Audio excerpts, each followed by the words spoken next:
In honor of Women's History Month, we've been talking with female leaders in sports, politics, business, and entertainment. And this morning, we are focusing on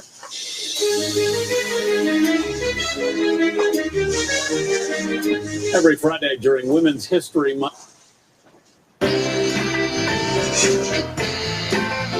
All month long, we've been celebrating Women's History Month by talking with female leaders in sports, politics, business, and entertainment. And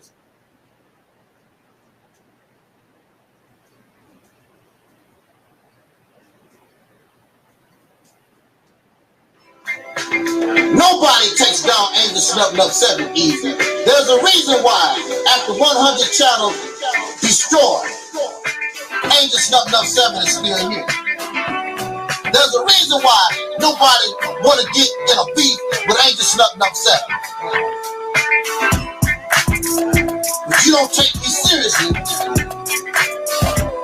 and now your ass is barbecued.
People all over the world.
Don't make that one. I got the answer. I can handle the hard question. See, they say that Angel Snuffing Up 7 don't care about the people. But Angel Snuffing Up 7 cares about the people because I'm bold enough to tell you the truth. And I don't give a damn if you give me a dime. I'm not looking for your money.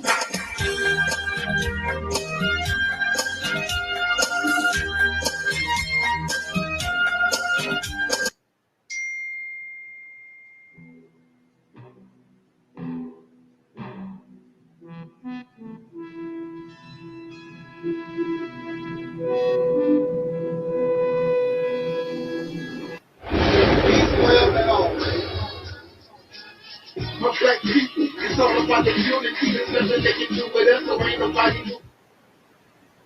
We are in a state of emergency. Prejudice. Want a song about it? Like to hear? Here it goes. Freedom Peace forever and all. It's all about the unity. There's nothing they can do with us, so ain't nobody do for me. They get the wrong thing. When you come to this pirate, my black people, it's all about the unity. There's nothing they can do with us, so ain't nobody do for me. I got the king, we make it plain. When you come to this pirate, reality simple.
Everybody jump.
Everybody who is black and interested in black people, let us sit down and find out how we can get together in one direction against one enemy and accomplish this job overnight.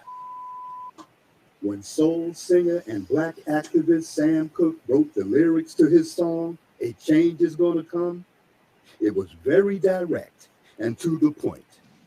With some changes to it, the song was still digestible. In the year 2019, black folks continue to go through the change rather than direct the change. A community activist named Taalik Ibn'rad has made an appeal similar to what Sam Cooke was asking for. A change. It's said that the meek shall inherit the earth. We ask when. When will the landlords give the meek a free lease? Mr. Ibn'rad is humbly asking for the state of Mississippi. This is Dusty Basement Studios, and we approve of this message.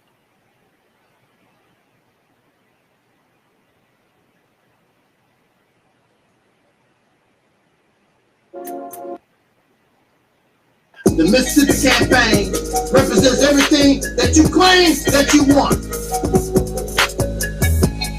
The beginning of an all-black independent nation. The ability to control your own resources. Your politics. The law. Be able to do your own thing for a change. Create an economy. Create and produce goods that Africa or anybody on the planet would want. You're fake, you don't want to do nothing. 3 hours talking about the Mississippi campaign.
Ebony 433.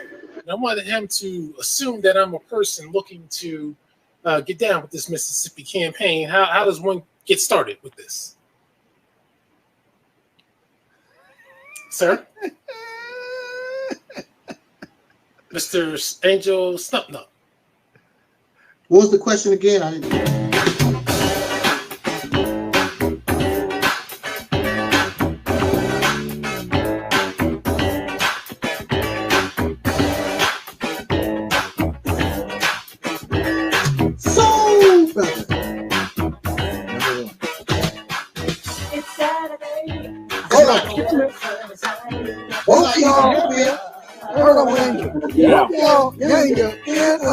Y'all made me get up. Yeah, y'all made me goddamn go old school and read.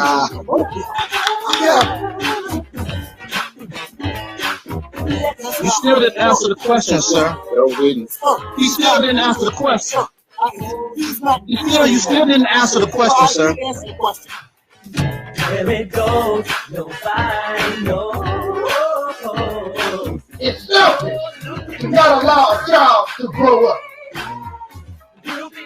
Some people spoil their children. They won't let them grow up. They keep, no matter how old they get, they keep letting, they want to do things for the child. Let your child grow up. Let these black people grow up.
Ride. Let's get this party started. Ride. Let's get this party started quickly. Let's get this party started quickly. Let's get this party started. Ride. Let's get this party started. Ride. Let's get this party started quickly. Let's get this party started quickly. Let's get this party started. Ride. Let's get this party started. Ride. Let's get this party started quickly. Let's get this party started quickly. Let's get this party started. Ride. Let's get this party started. Ride. Let's get this party started quickly. Let's get this party started quickly. Let's get this party started. Ride. Let's get this party started. Ride. Let's get this party started quickly.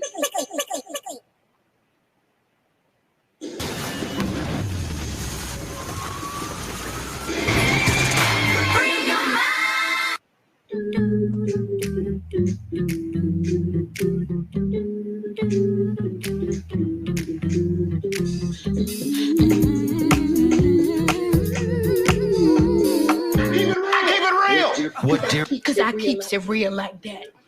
I keeps it real.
As always, in the name of our ancestors, peace forever and always, I want to thank you for taking a moment of your time to join us on this Sunday afternoon to bring a message that I hope is beneficial, that I hope is positive and give us something to think about.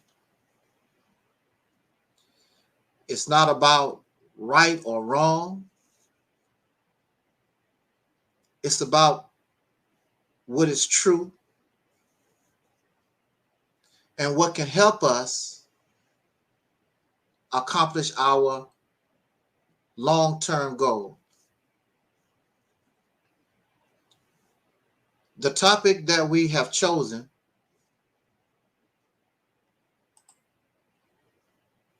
for this afternoon is Mandingo. The only thing that makes a black man a man is his penis. This topic may seem inappropriate on a Sunday morning or afternoon. This topic may be viewed as inappropriate on a Sunday, and our brother Robert is telling us that this is the first day of fasting, the holy month of Ramadan for those who are believers in the Prophet Muhammad. May peace be upon him forever.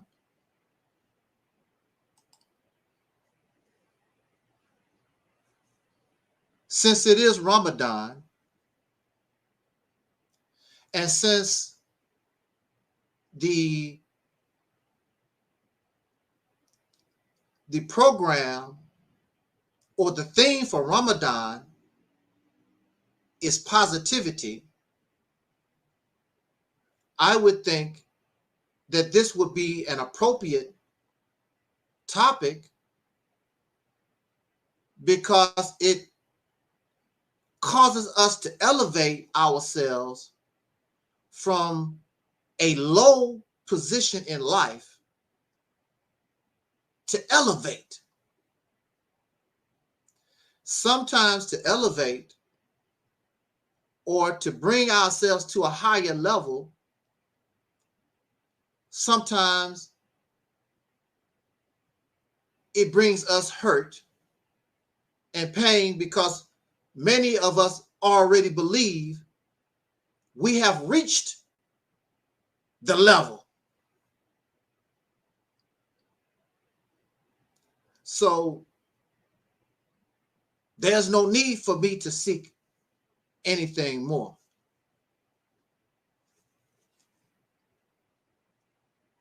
If we have reached the level, then why are you complaining? Why are you steady writing grief? Why are you steady complaining? Why are your problems not decreasing, but your problem is, or increasing? Your problems are increasing instead of decreasing.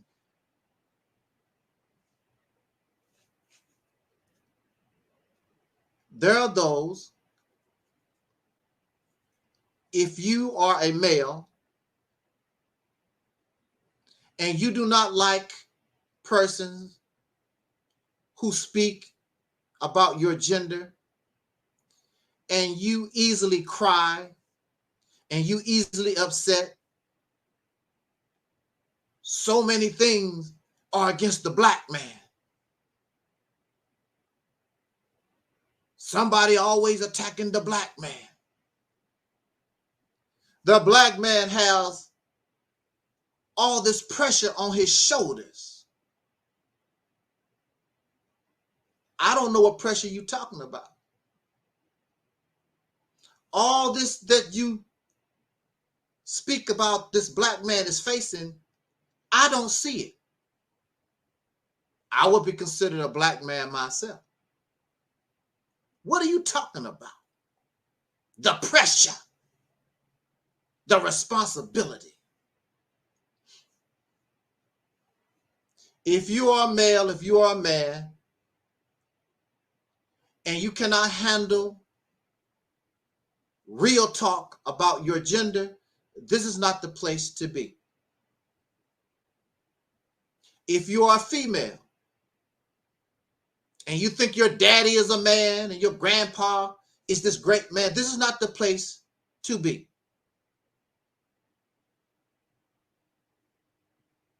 You need to leave.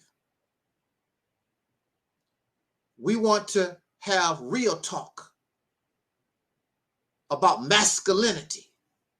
We talk about masculinity, we talk about manhood, but do we actually understand what that is? Do we know? We may have this same type of talk with the sisters one day. However, if this man can straighten up, if this man can really become a man, if this man truly understood his masculinity, then we really don't have to worry about too much, because I am told that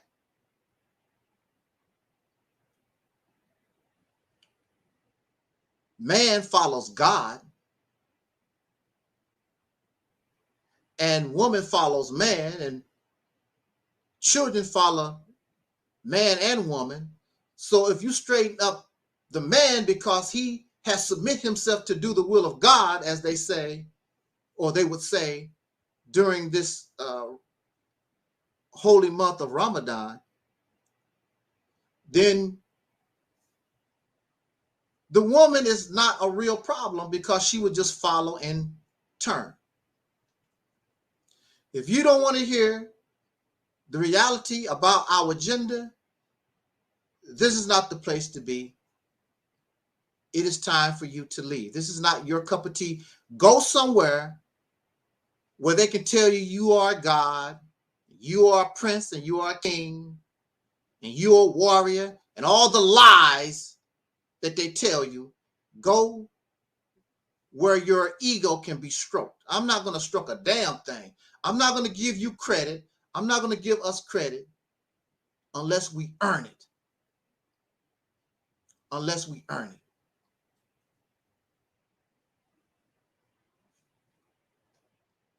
Parental discretion is advised.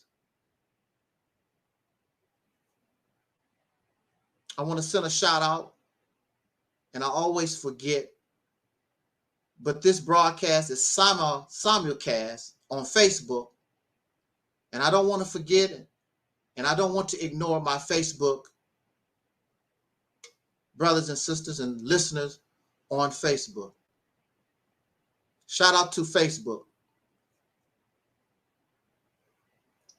I'm not going to keep us long. I just want to get straight and make some points and get out of here. Let me acknowledge these comments real quick. Brother Robert said they have they terminated Brother Ben X channel again. That is really whack. What? I don't understand. What do Brother Ben say where he deserves to keep getting terminated? I don't understand. I truly think that it might be his own people behind his termination, but that's my own thing. That's a belief. Shout out to Brother Ben X. That's not going to stop him from doing what he wants to do.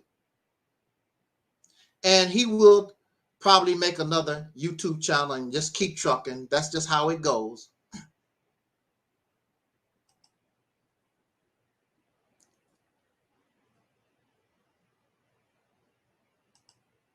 Again, shout out to our Facebook family. And parental discretion is advised. Shout out to Brother Talib, is in the chat room. Thank you, Brother Talib, for joining us these few minutes. We just want to make a few comments and get out of here.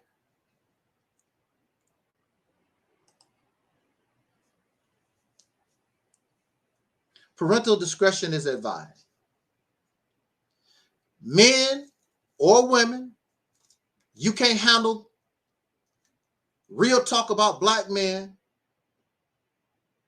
you need to leave, because I know I hurt feelings.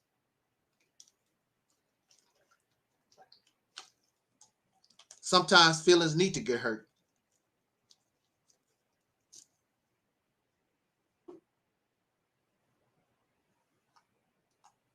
Oh, I didn't really read the comment. Let me see this. Brother Robert says, we need reparations to be real men and real women again. Well, Brother Robert,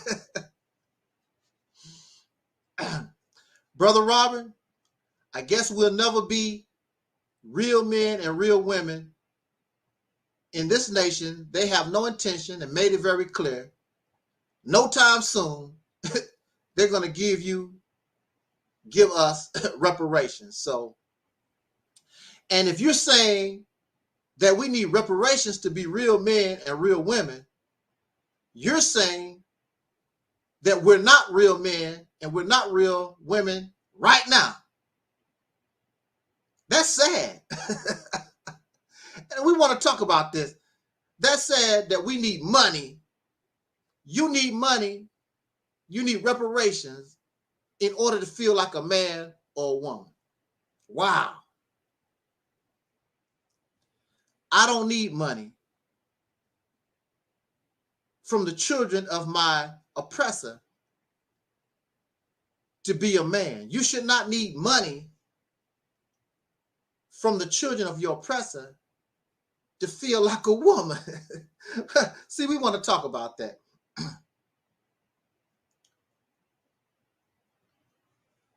Are you ready to get on the soul train? Woo woo, woo woo.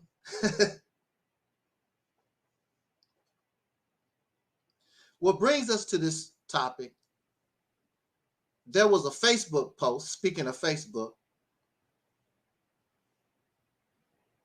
there was a Facebook post, and the brother, or the message that the brother was sending, the Facebook post, he was talking about erectile dysfunction.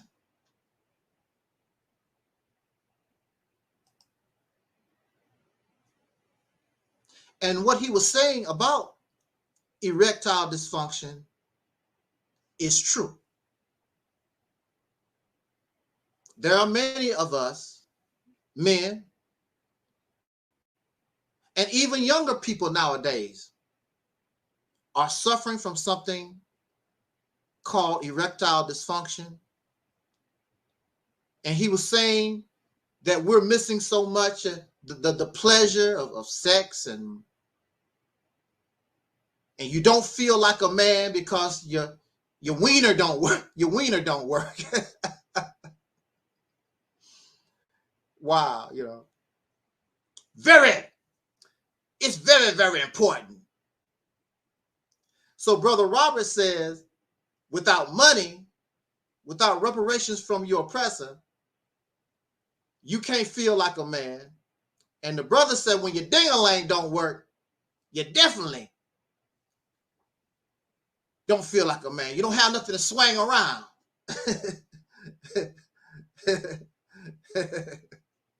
So you don't feel like a man because you don't have no money. You don't feel like a man because you don't have any money. And you don't feel like a man because your dang-a-lang don't swing. All right. Now, I have spoken on this subject a few times. Many of you know my position and you know where I stand on a lot of this, on this topic. And some have come to the conclusion, oh, that Negro hates sex. He's a sex hater. If I talk about Muslims, I hate Muslims. If I talk about Christians, I hate Christians. If I talk about dogs, I hate dogs. Everything I talk about, I hate. So I talk about sex, I hate sex. Silly folks.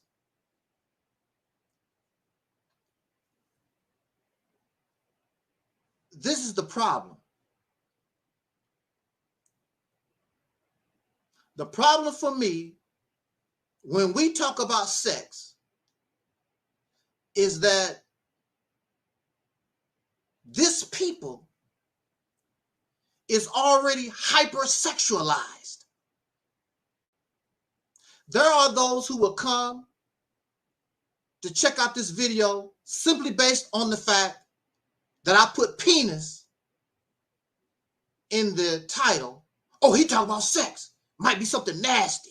Ooh, wow, I want to hear that. We're hypersexualized.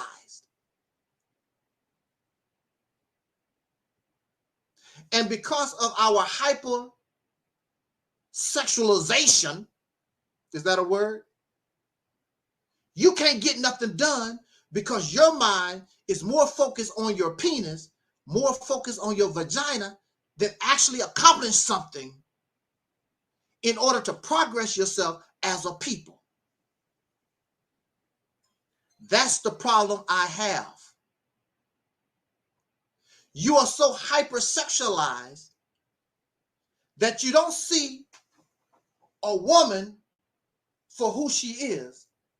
She's just booty and titties and legs, ass. She's not a human being. You don't treat the woman as a human being. And what is so sad, within the last few generations, and I noticed this growing up, women now take on the behavior of corrupt men.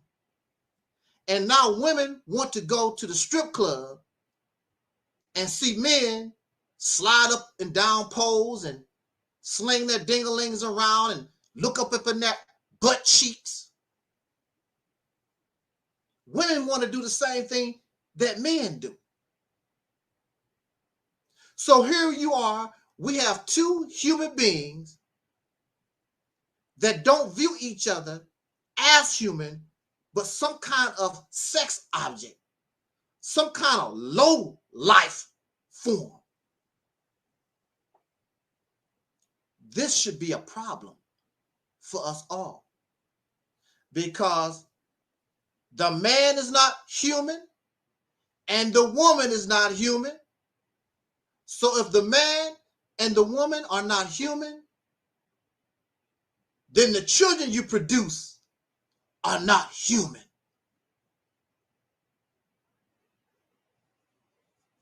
Why you want to talk about erectile dysfunction? That's the least of your problems. All the problems that we have in this society, who gives a damn about whether your ding-a-ling works or not? Who gives a damn? Why is that a priority to you? That's a priority to you because that's the only thing that makes you feel like a man. Using your ding-a-ling and making children, you have nothing else to feel like a man. That's why. You have not progressed and you have moved no more forward than our ancestors who had no choice and was forced to be hypersexualized. But you're free.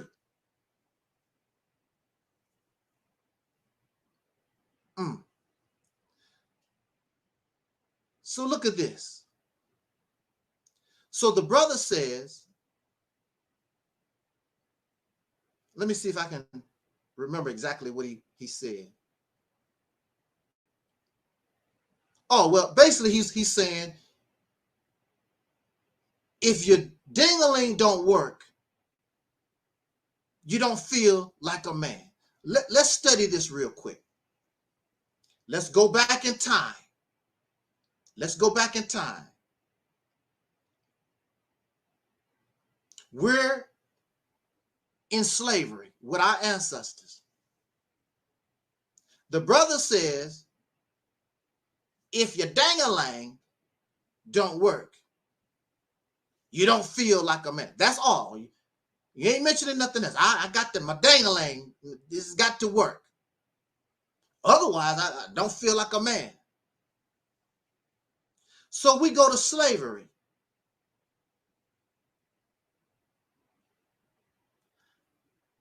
Now, you are the historians. Y'all are the scholars. Where was erectile dysfunction among the slaves? Do any of you have, put a link in the chat room. We want to know the erectile dysfunction during slavery. It probably was a subject that they didn't even talk about.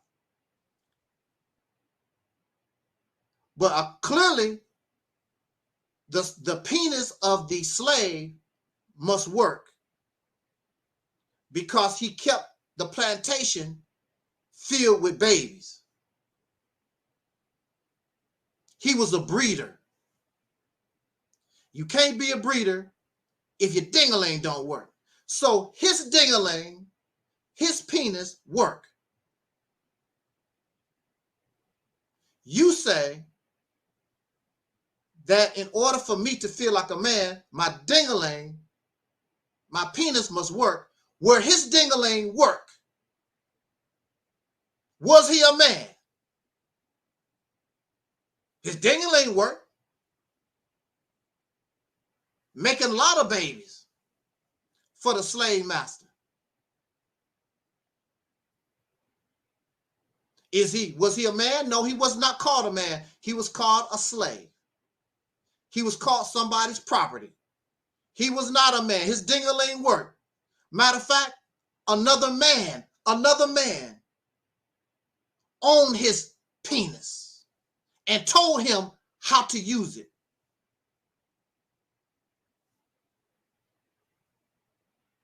Was that male slave a man? His penis worked. Just because your penis worked don't make you a man. It's pitiful and it's pathetic and it's shameful when you believe that if your penis does not work, you're not a man, or you need some money. Is that all it is to manhood? You got to have money in your pocket? And your dang got to work.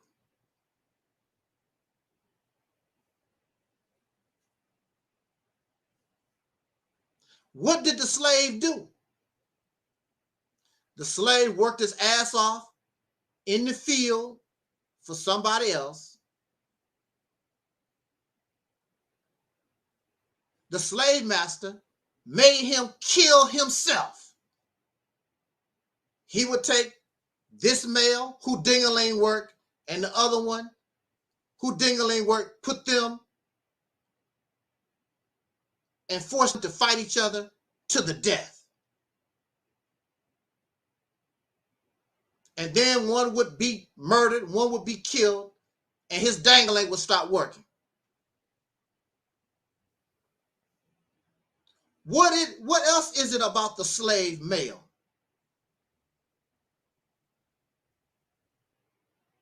All his needs was met by another man, by the slave master. If you're a man, because Your ding-a-ling works, so that makes you a man. Why are you fighting and killing each other? Why is another man taking care of you if you're a man simply because your penis work?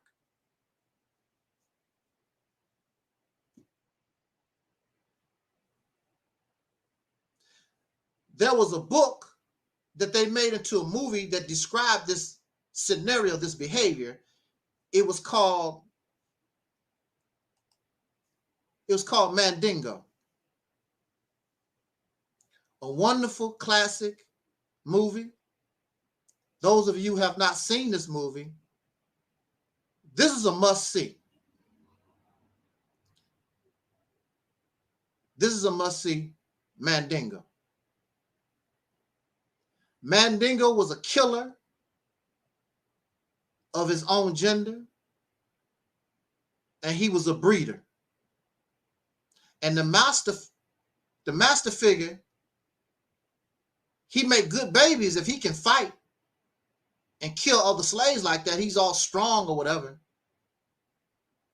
He must have strong DNA. So he also was a breeder. Like some of y'all, some of you are like that. Strong, muscular. Brag about your ding-a-ling. When you meet somebody, you make sure that you sit in a way so they can see that bulge between. Make sure people can see that bulge between your legs. Yeah. I know I got it going on. A mandingo. Because what make him a man, what give him value is his penis. What give him value is his strength. And another man control your strength, another man control your penis. You are his property. So being a breeder, being a mandingo, and you making all these babies, you don't have to take care of them. The only thing you have to do is run around and just sex yourself up. Just a breeder. I'm tired of, and I'm sick and tired of always blaming things and our behaviors on slavery.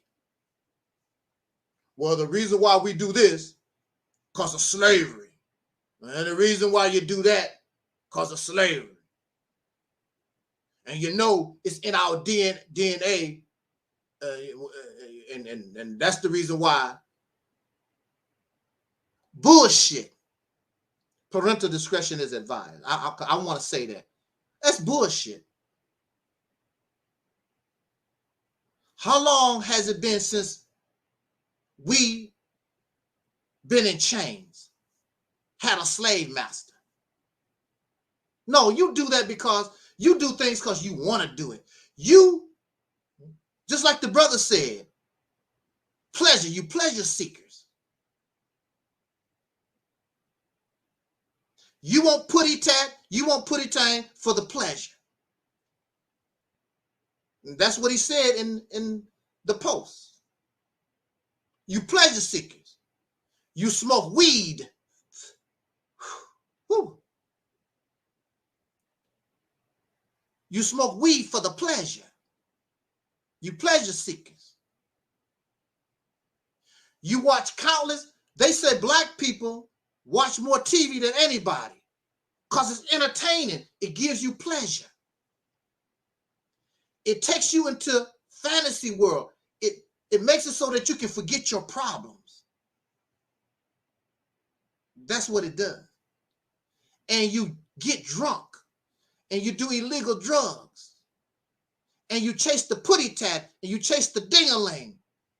Pleasure seekers.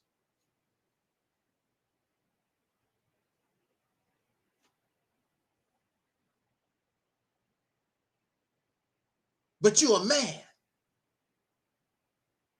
Now, nature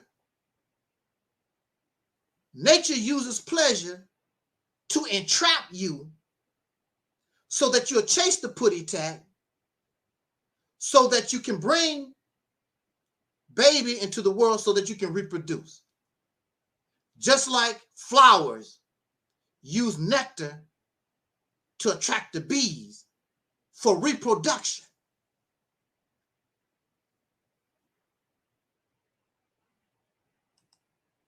For reproduction. If it was not for sex, if it was not for pleasure, I would not be here to talk to you this afternoon. Sex is natural. There's no reason for me to hate sex. There's no reason for that. That's not our problem.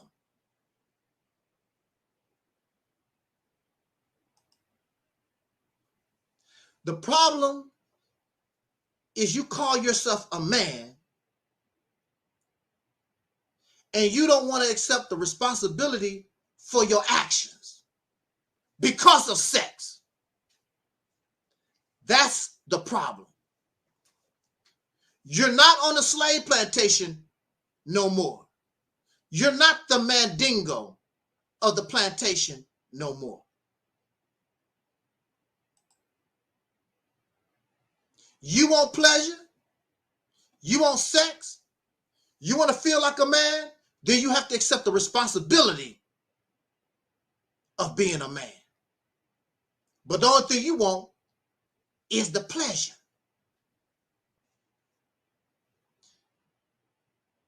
And see, you think because I got a job, I take care of my kids, I take care of my household, I'm a man. It's a whole lot more that goes to that you have not even gotten close to. But you want to be treated like a full functioning man. You want to be treated like the man or like the male animal that is actually doing their job. The mandingo is nothing but a sex object. The mandingo has a penis and he's just a breeder.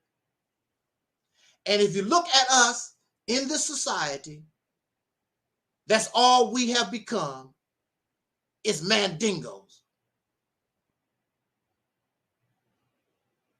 And another man is still taking care of your ass. Take it or let it alone. I don't give a damn if you have your own business. I don't give a damn how you look at it.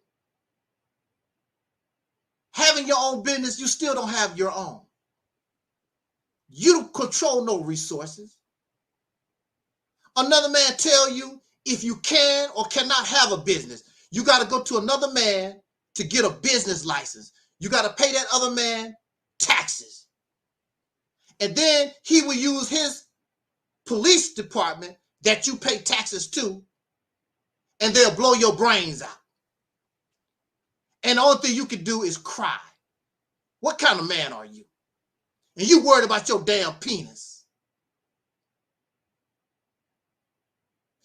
Enjoy the pleasure. Enjoy feeling like a man because your penis work, but also at the same time, you and I have to accept the responsibility for what our penis creates. Did you hear what I said? We have to accept responsibility for what our penis creates.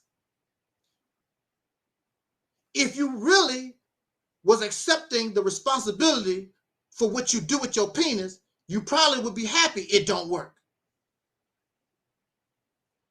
Because in order to take care of the business of what your penis has produced is a lot of responsibility.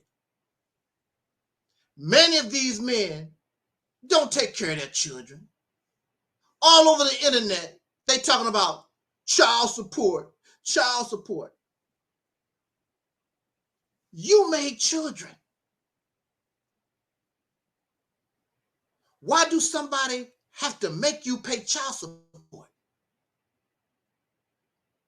These are mandingos. These are, and some of these men claim to be good men.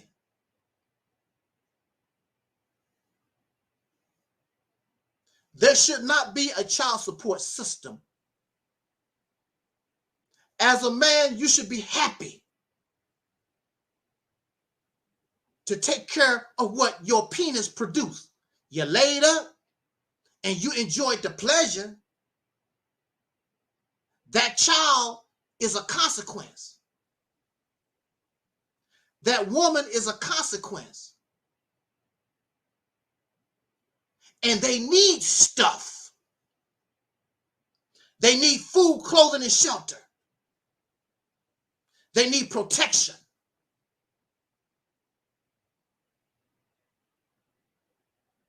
But you are a mandingo. Another man give your child food, clothing, and shelter and protection. You on the Facebook talk about my ding-a-ling don't work. The problems of my ding-a-ling. What the problem of children that you bring into this world that don't have a home, don't know where their meal is coming from. These are the things.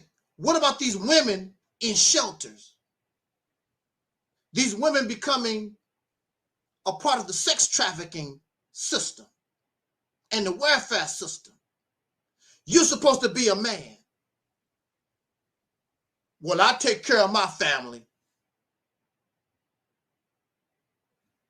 Do you? You produce food, clothing, and shelter. That means you have resources. That means you control water, you control electricity, you control gas, all the necessities of life, which is a lie.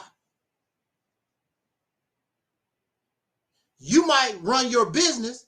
You don't make paper. You don't control. You don't make gas for your car.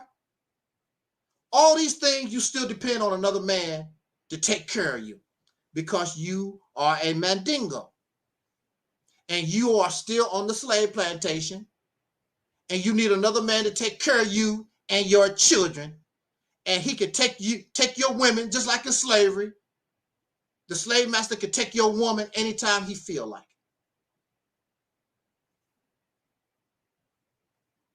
So we know that the mandingo is not a man.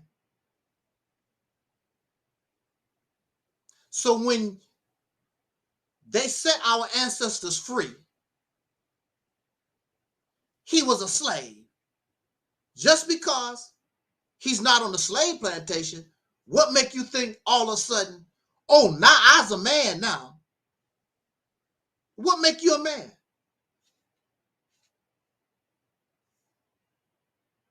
What our ancestors did when they became free, so-called free,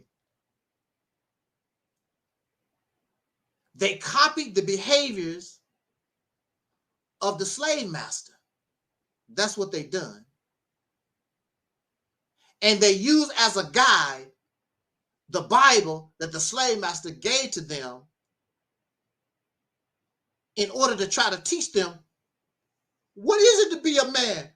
Only you've been a mandingo for over 300 years. What the hell do a man? Only thing a mandingo know how to do, take out the old rubber ducky. Yeah. Breed and work out in the field.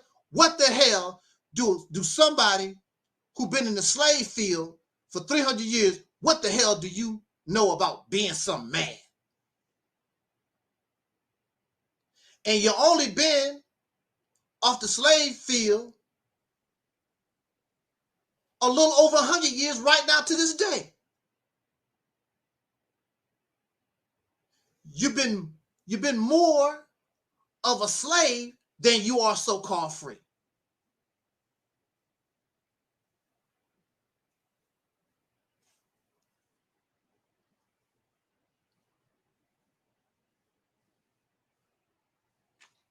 One of the things that a man's supposed to do, or what males do,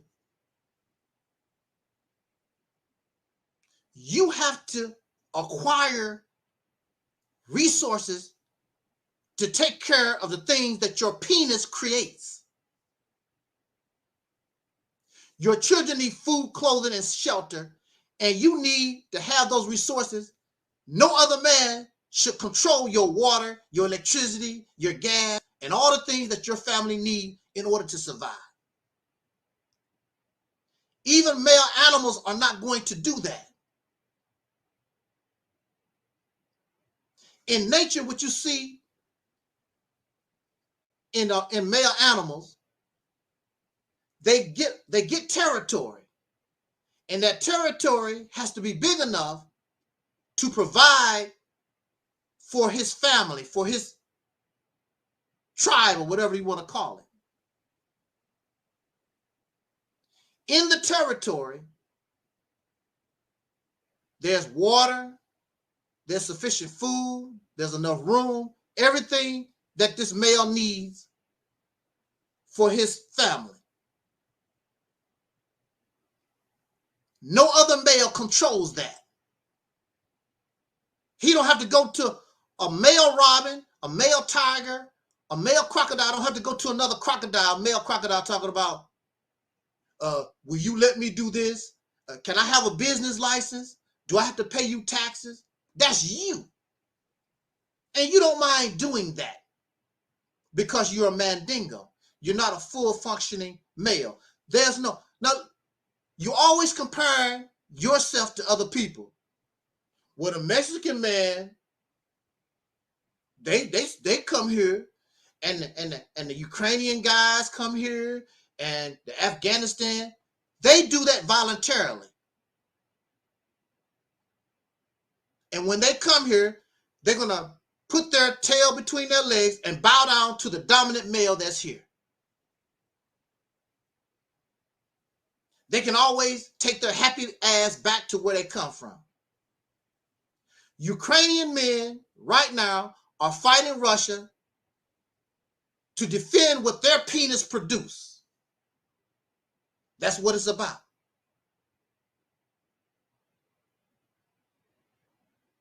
Land resources, a nation to produce, to give your children food, clothing, and shelter. And now they must defend what they have, what their penis has built. That's what's going on in Ukraine. That's what's going on out in the forest among the birds and the squirrels and the skunks, male's territory. So when another male crosses the line, the male jumps up. Hey, wait, no. You need to roll out. It ain't happening.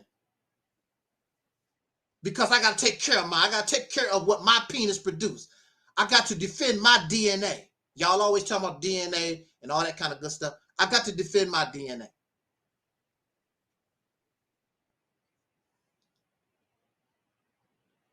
We don't even have the sense of a bird. Female birds, male birds come, and the male bird must build a nest, or they both build a nest. A nest must be built before you can lay eggs. This is what we do. We have built nothing, don't want nothing.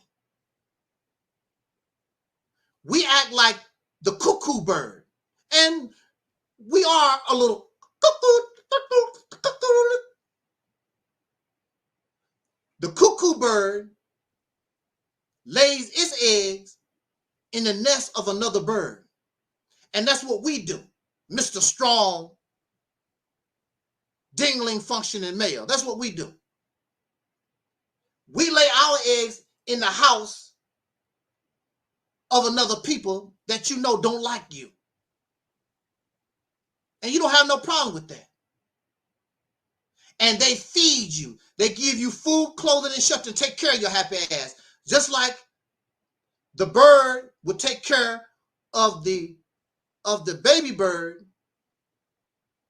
of the cuckoo that laid that egg in their nest.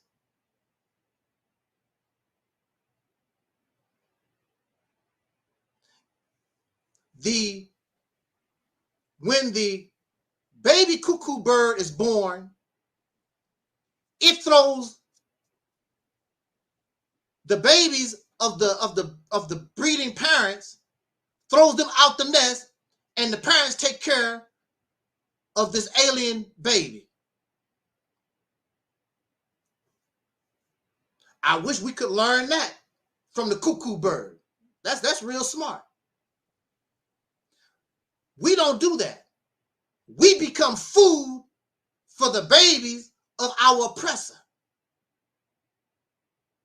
We become, and we are, with your man ass, we're nothing but, what they call that? We're feeder fish in the aquarium. We have the same behavior as feeder fish. How many of you raise aquarium fish? How many of you have raised certain animals? And they don't eat cornmeal and all these different boxed up whatever. You have to feed them like snakes. You have to feed them live mice, feeder fish, feeder rats. And that's what we are.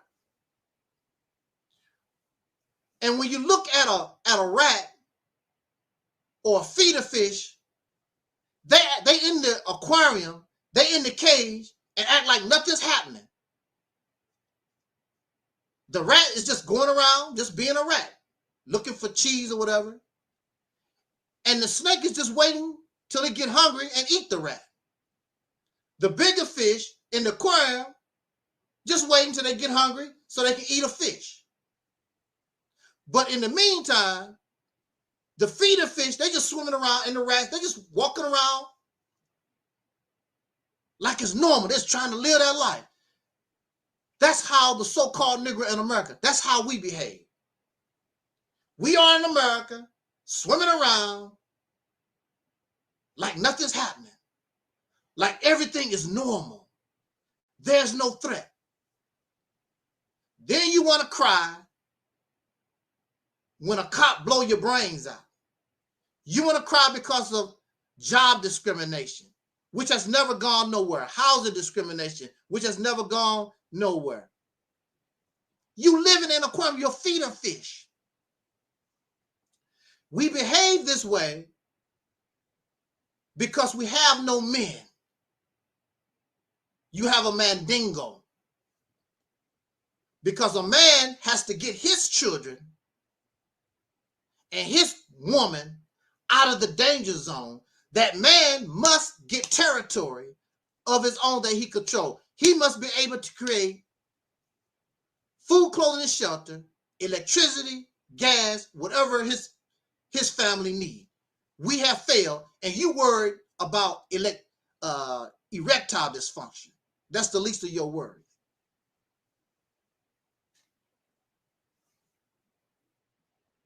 You made this. You want the children. You want the putty tat. Putty tat comes with a price. There used to be an old song where the woman says, there's no romance without finance. But see, she's wrong. She's wrong because she still end up losing because you got the money, but you still don't have a man. He got a hard ding-a-ling, slinging around, and he giving you money, but he cannot protect you. He cannot give you food, clothing, and shelter. He control no territory. look at here. So you produce babies, and we produce these children. There's two different kinds of offspring that you can produce.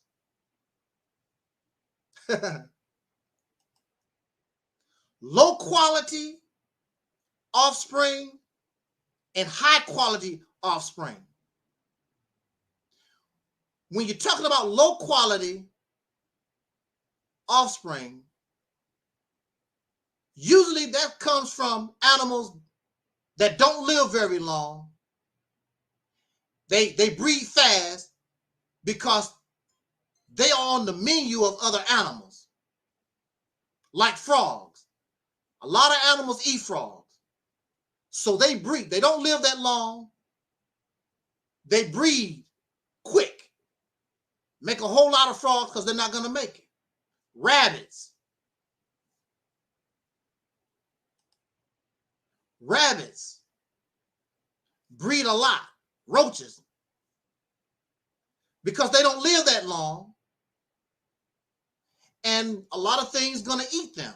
They are prey animals. So there's no real need to have high quality offspring because a lot of them are going to go to waste anyway. Maybe that's your strategy. You want your dingling to work, and you think make as many babies as you can, and so that's how you're going to win by outbreed. You're going to outbreed everybody. You're going to outbreed the Mexicans. You're going to outbreed the white people. You're going to outbreed everybody. Mandingo ass. That's your strategy. The strategy of frogs and rabbits.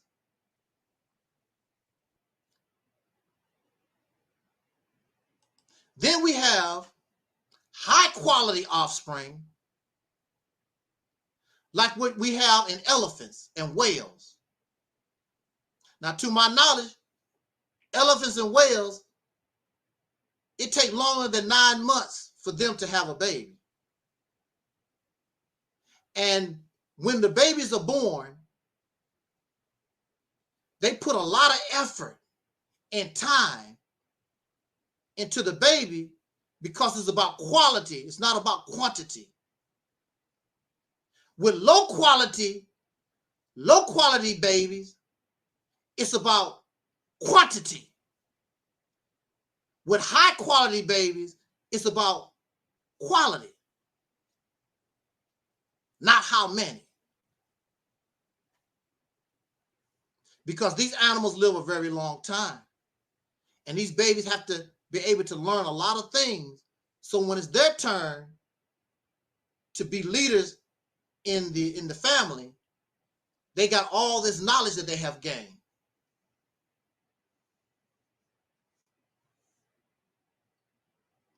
Do you understand where I'm coming from? Parental discretion is advised. I don't think I'm doing too bad, but I wanted to put that up because of the subject matter. Parental discretion is advised. You show me any black man. You control water, gas, electricity, the things that your family that we need. You are under the domination of another man, and the only thing you care about whether or not your penis works.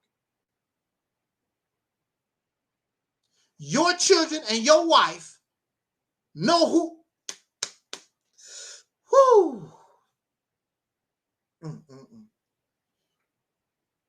Your wife and your children know who the real man in charge is. They look up to you and they make you feel good. Oh, you're such a great daddy. Oh, you're such a great father.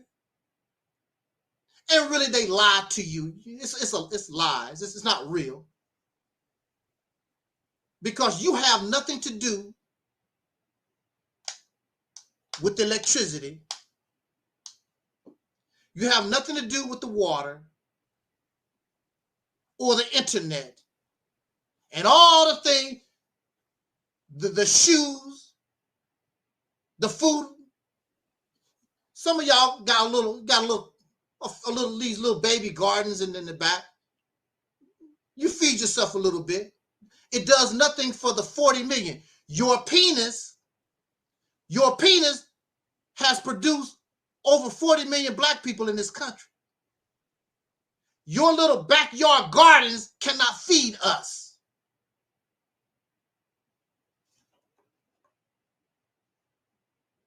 And you still don't make gas, you don't make electricity, you don't make gas for your car, you don't make shoes put on your feet, winter coats, underwear. You need to make some damn condoms and control your crazy ass self. You don't even have to make all these babies. There's condoms and all kinds of birth control, a vasectomy. Because you don't want the responsibility for having a woman. Having a woman is responsibility. Having children is responsibility. But you're a damn mandingo and you don't understand the concepts of manhood.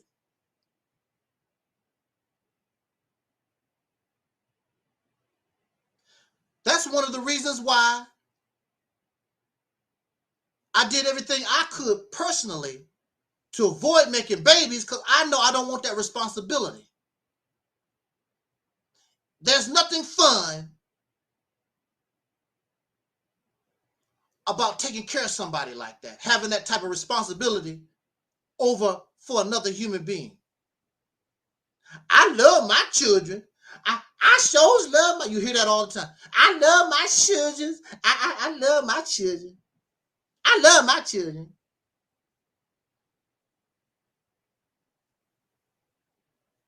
You love your children and you have no resources for them. You have not made a nest for them to live in. Another man is doing for them. And you know it and I know it.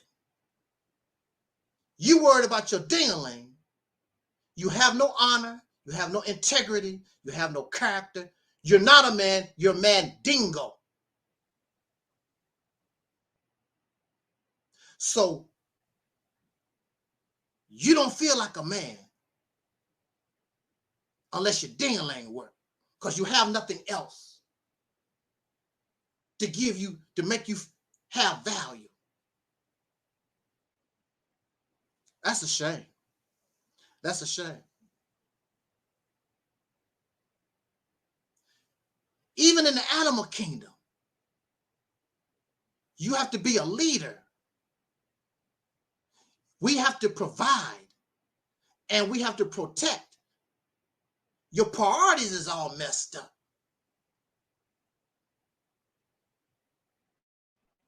And the women support you being a damn loser because they don't know any better. He make me happy. He buy me some clothes and some perfume. I smell good. But he could, all those things you don't control. You drive a car. You don't make any cars. You don't build no roads. You love to run your damn mouth on the cell phone. You don't make no cell phones. Mr. Man. Everything you are is because of another man. Then you want to turn around and talk about, ain't no white man superior to me. Ain't nobody superior to me. Ain't no such thing as white supremacy. But your happy ass, your ass is dependent on the people that you talk about, that you claim that is not superior to you. If foreigners, if this foreign male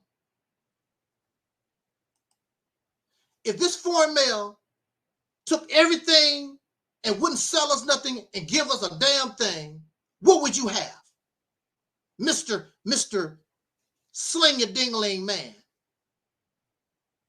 What would we have? with your, I'm in business for myself, what would you have? That makes you feel better when you, I'm in business for myself. I'll grow my own food. You know, your little garden that you got. That can barely feed you.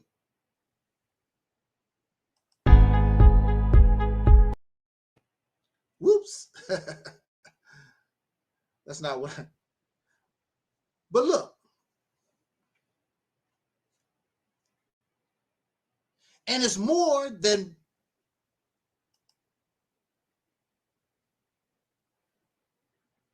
exactly a wannabe businessman.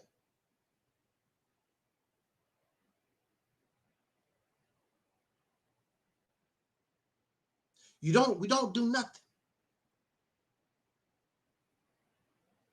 So if it was just a few of us that thought like the Mandingo, it wouldn't really be a problem. But we have the majority of us, we think Mandingo.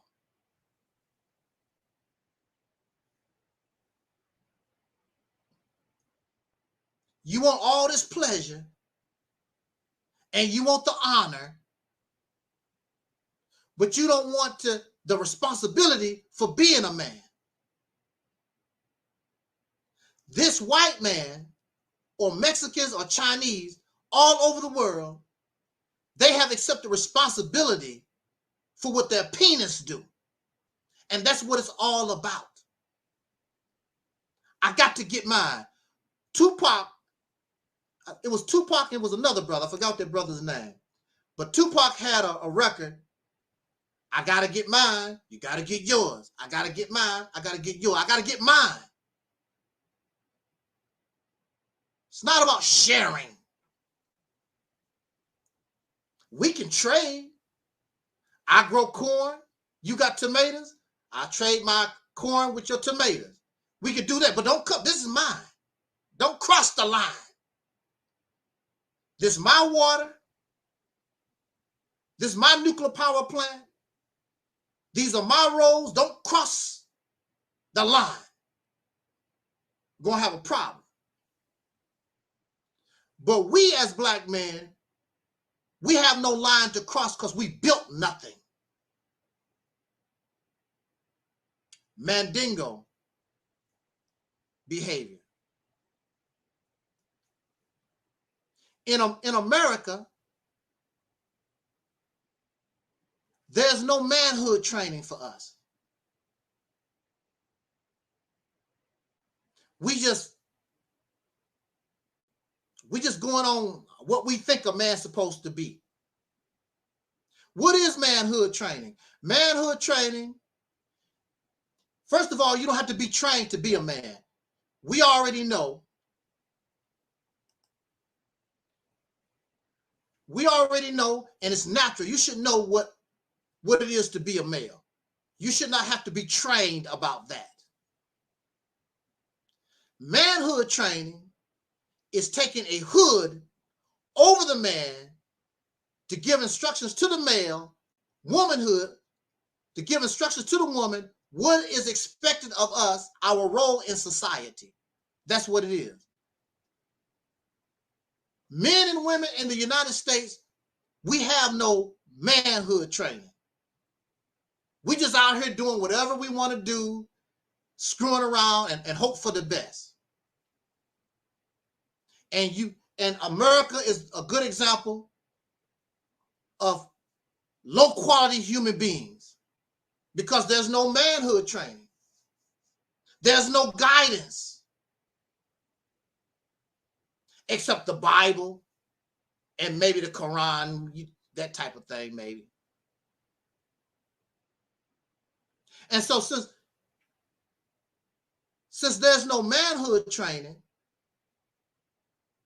the penis produces low quality human beings, liars, mentally disturbed, drug addicts, murderers, pedophiles. And the list goes on and on.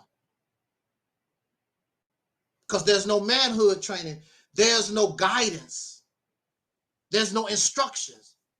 Do whatever you feel you want to do. This is the society that we live in. Do whatever you want to do. And now we suffer the consequences for doing what we all want to do. Porn stars, prostitutes. This is what the penis has produced in the United States because there's no manhood training. Do you know in primitive societies, you have to go through manhood and womanhood training. If you cannot cut the mustard, you cannot produce children. You have to show, as a male in the society, you have to show that you can provide, protect, defend, all those things that's required. If you cannot do that, you cannot marry, you cannot produce children. Simple as that. In America, you have people that say out of their mouth, I don't like kids. But they spitting them out. If you don't like children, why are you breeding? Why are you spitting children out? But you can do that in America. There are many people in America are not fit parents. And they know it.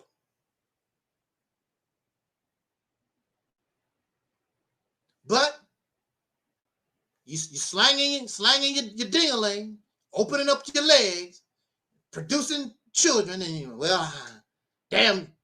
And some of these parents will even tell you, well, you hear, don't even like children. It takes special people to love children. And many of you don't even like children like that. And making babies. And then you tell them, well, you're here now, and I love you. What kind of stuff is that? Well, you're here now, I'm going to love you because you're here. But you really didn't want me. And we wonder, and we act like we surprised the kind of conditioned environment that we live in. We are not full functioning men.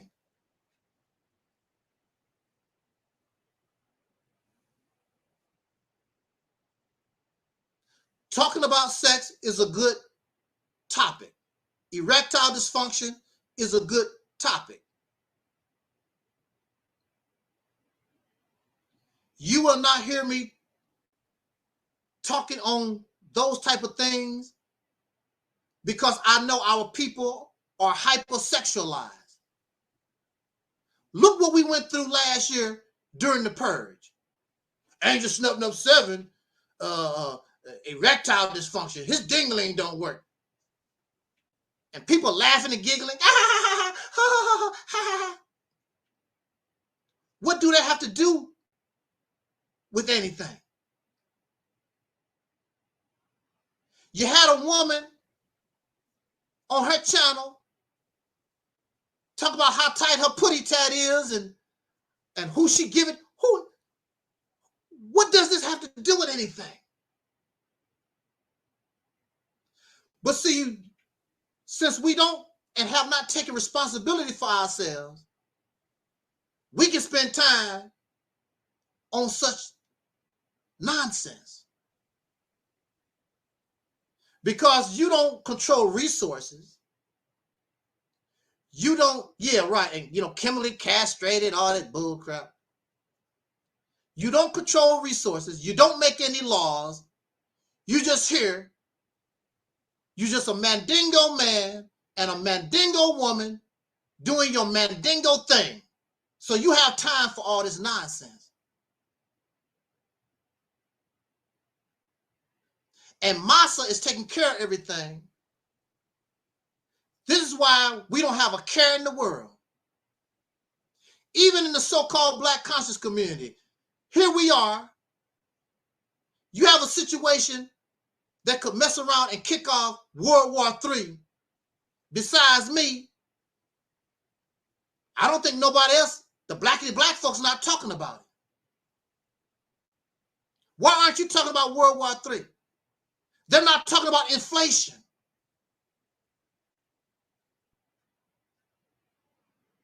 They're not talking about these things because Massa gonna take care of everything. I don't have to talk about inflation. I don't have to talk about gas prices. I don't have to talk about the war in Ukraine. I don't have to talk about. They talk about Africa. What you talking about Africa for? Because another man is controlling Africa. Africans don't control Africa. Europeans control Africa. Those people are nothing but European Africans.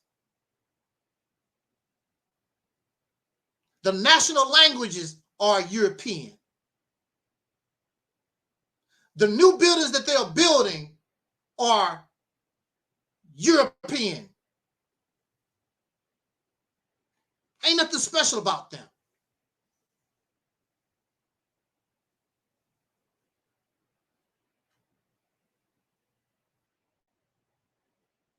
They have resources. No. They have resources and don't control a damn thing. They are more pitiful than you are. They are more pitiful than you are. Because they have resources and still don't control nothing. The only thing they can do is fight amongst each other. Like we do here in America. They concentrating on hating and fighting each other, and foreigners, alien men, could come in to their nest and do whatever the hell they feel like they want to do. And you want me to be like them and something special about them. And you know there's nothing special about them. I see these Pan-Africans and all these pro-black people always, oh, those Africans shouldn't do that. Those people are making Europeans and Chinese and other people kings and queens. And you so obsessed, they're booty lickers. Those people don't give a damn about you and me. That's why I say that we need to find a way to get our own. And that's why on this platform, we promote and we continue to push what we call Operation Exodus Mississippi Campaign. If you implement, if you accomplish this, you will have all the things that put you into a category outside of Mandingo, because you will control water. You will control your defense. You will control your electric and gas, and you will become a lawmaker. Other men will respect you when you come here. Damn it, you're going to respect me because I'm a man. I don't have to put a sign on my neck talking about I'm a man. You're going to know it because I whooped your ass. Don't play with me. And I don't give a damn about the federal government. I don't give a damn about nobody. Don't come here with your bull crap. The federal government is going to respect me, and all you other bastards are going to respect me. You finally raise yourself up out of Mandingohood. These people are tripping off the name. I don't go no Mississippi. You're not listening to what we're saying here.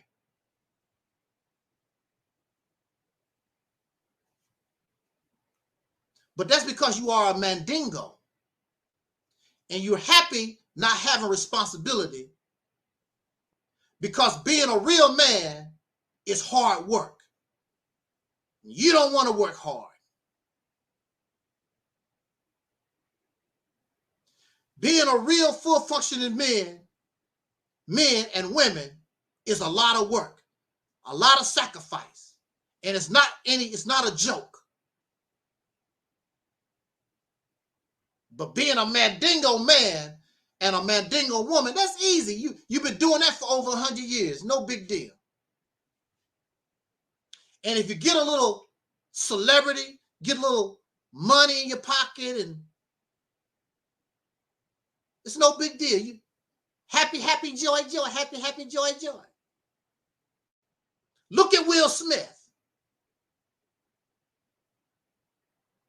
All that money and status that he has. They can take his little funky Oscar away from him. No big deal. Everything Will Smith, Denzel Washington, Oprah Winfrey, all the Beyonce and Jay-Z, these people could take all that away from them. It don't mean nothing. Because they don't control a damn thing.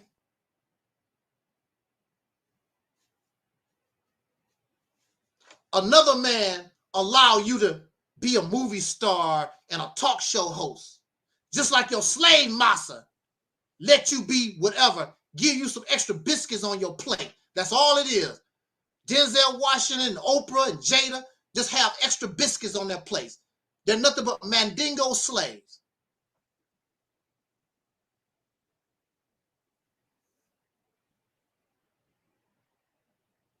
And you gonna tell me, as men, I'm supposed to be satisfied with that? You satisfied? I take care of my family. No, you don't. When it's all said and done, another man takes care of us. With your made in China shirt on.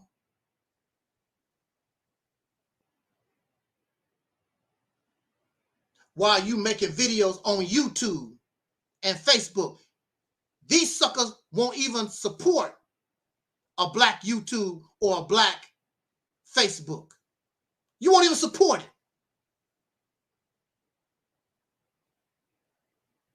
I'm a man. You're a man, lie. I'm a woman. You're a woman, lie. This is why they don't like Angel Snuffing Up 7. Because I won't let you pretend to be a damn thing. Because I know it hurts. But that's just the reality of it. If I can't play basketball, I cannot play basketball. No matter how hard I try. There are people, black men and women, who cannot play basketball. There are black men and women who cannot dance. They don't have rhythm. Contrary to popular belief, there are black people that can't play basketball, who don't like chicken and watermelon, and they can't dance. It is what it is. We do not qualify to be called men, full functioning men and women. You only qualify because you have a penis and a vagina. But you're not full functioning men and women. The purpose of Operation Exodus Mississippi campaign is to put us on that path so we can become real men and women. So that we can break this behavior, this mindset of the Mandingo. Everything is about your vagina. Everything is about your penis. Are you serious? Why are adult men and women, you've had sex I don't know how many times, you have a vagina, you got a penis, why are you tripping off a vagina and penis? Your vagina do not have a brain. Your penis do not have a brain. Why y'all tripping off what's between your legs? I don't get that. Because you're not thinking. You're thinking with the wrong head. The head between your legs instead of the head on your shoulders. And that's what we do here. we think with the head on our shoulders, not the head between our legs. Because you keep following that head between your legs, it keeps you in trouble.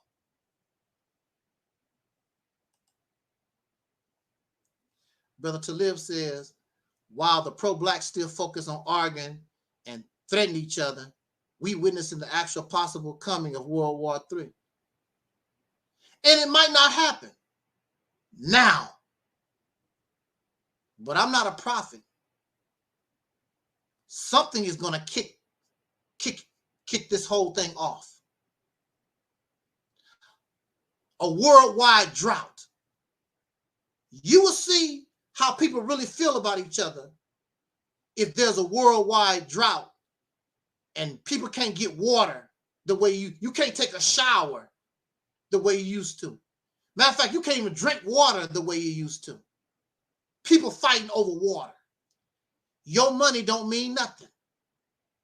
Your Bitcoin and your cryptocurrency and your gold and your silver, all that stuff that you hoarded, you can't drink that.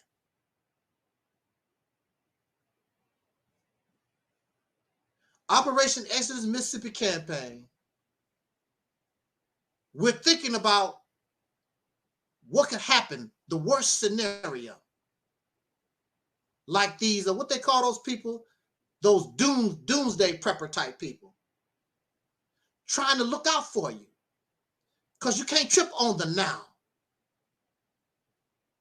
You got to trip on what might happen. It could rain today, and it might not rain till 6 months later. Are you ready? Now, you don't know that the rain is coming 6 months later because you're not used to that. Are you ready for 6 months of no rain, which is going to kill all your vegetables out in the garden? Vegetarians, are you ready? That's the purpose of being an adult. An adult has to look toward the future and prepare the babies for the worst possible scenario so that they can survive, so they can live. You're not going to be without water, or if there's a nuclear disaster and there's radiation everywhere, you're not going to be thinking about your erectile dysfunction. You're not going to be thinking about no putty tat. You're going to be thinking about survival. How am I going to live? And you should be thinking about those things while things are well. Because it's hella trying to do something once you are in that situation. That's how adults think. But we're not dealing with adults. You're dealing with mandingos. You're dealing with people. Don't worry. Don't listen to that guy. God's going to handle it. Why do you think God is talking through me? God is trying to tell you something. Remember that song? God is trying to tell you something.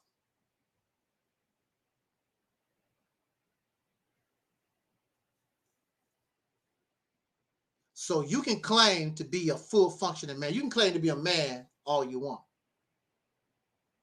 You're not going to be that here because we know we don't qualify. Do it make me feel good to say that? No. It's the reality. It is what it is. The only thing we could do from this moment on is try to do better, do the best we can. Now that we know, now that somebody has told us the real truth. Let's get on the soul train and let's build something for real. And the best strategy, the best solution in order to get back into the game, to become competitive with other people in this country and around the earth, our best bet is to implement something like what we call the Mississippi campaign. and we can clarify things and we can talk about it, it's the only solution. I have not seen no better vision, no better purpose, no better plan. I have not seen it. If it exists, please let me know about it. Nothing is easy. It's going to take sacrifice. It's going to take suffering. Maybe lives will be lost.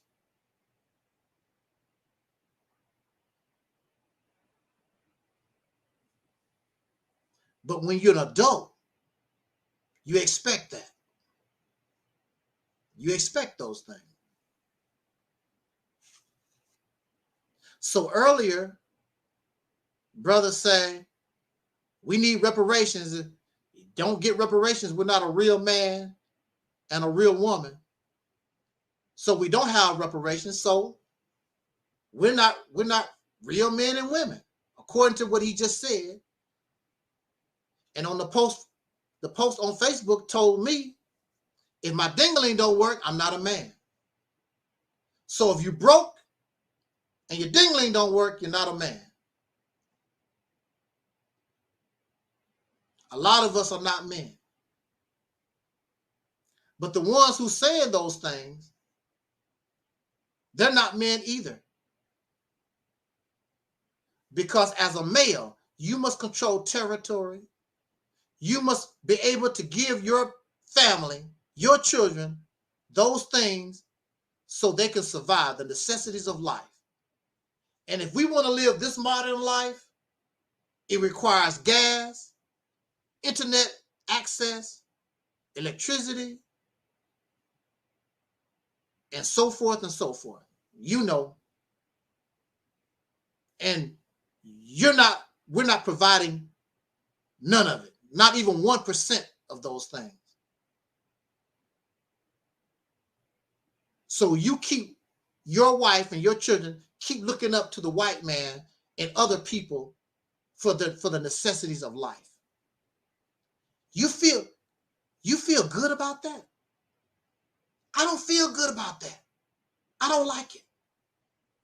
So don't put me in the category with these other folks, because I don't like that. I would want my wife and children look up to me. Look what my man have done. Look what my daddy, look what my father have done. I'm not talking about your little individual family. And you still depend on the white man. Made in Taiwan, made in Korea, made in Israel, made everywhere except out of your factories.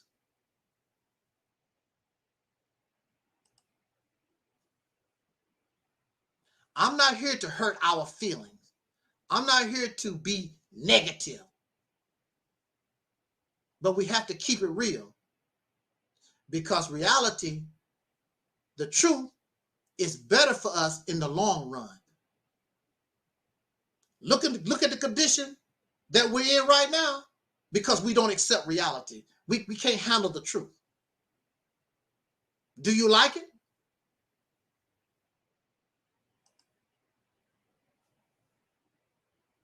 Don't get angry at me. Get angry at yourself.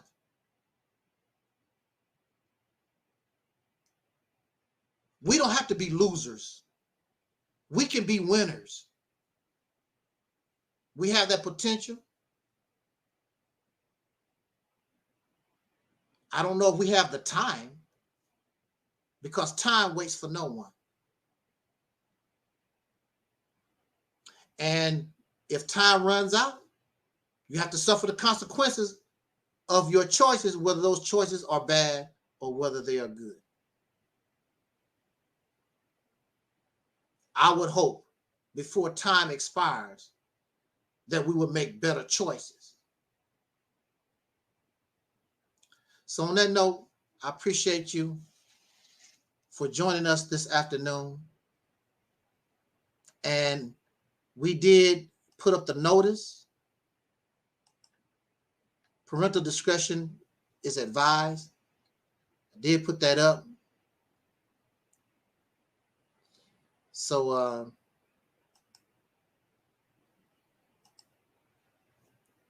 I don't think I did too bad.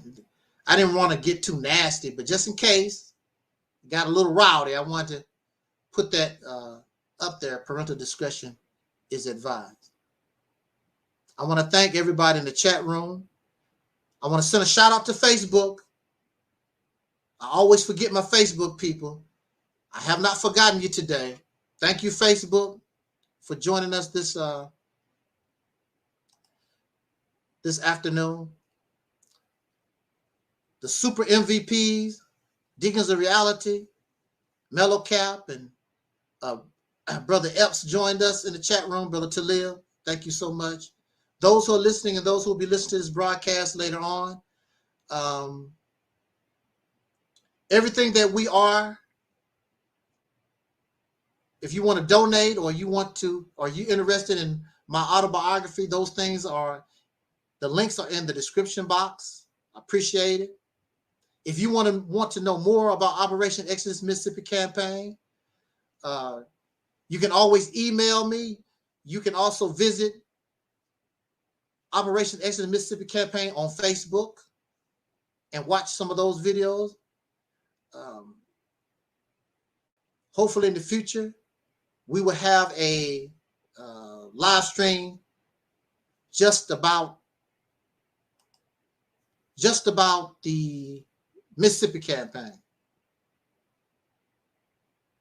People are tripping off the name of something and really don't understand where we're coming from. But if you listen to those videos, if you listen to Soul Liberation Day 2022 and the other Soul Liberation Days, you begin to understand where we're coming from. Shout out to our brother Denzel Rogers out there, and Almond Delight, and Sister Ann, and Angela Hines. Is there somebody else that I missed? Our super MVPs. I noticed some of our people, some people was coming pretty often. I don't see them no more. But that's how it is. A lot of folks can't handle reality. Because that's, oh, Z-Man, of course, Z-Man. Of course, Z-Man. Reality is difficult. It's easier to be ignorant.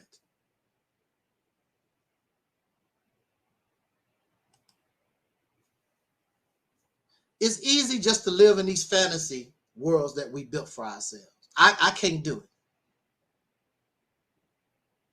Sometimes I wish I was like some of these people, lost in some kind of fantasy world. I'd rather just accept the reality of things. It makes you stronger. That's why they can't do nothing with us, because we're keeping it real to the best of our ability. Your fantasy world is not going to stand up against reality because it's an illusion. It's a facade.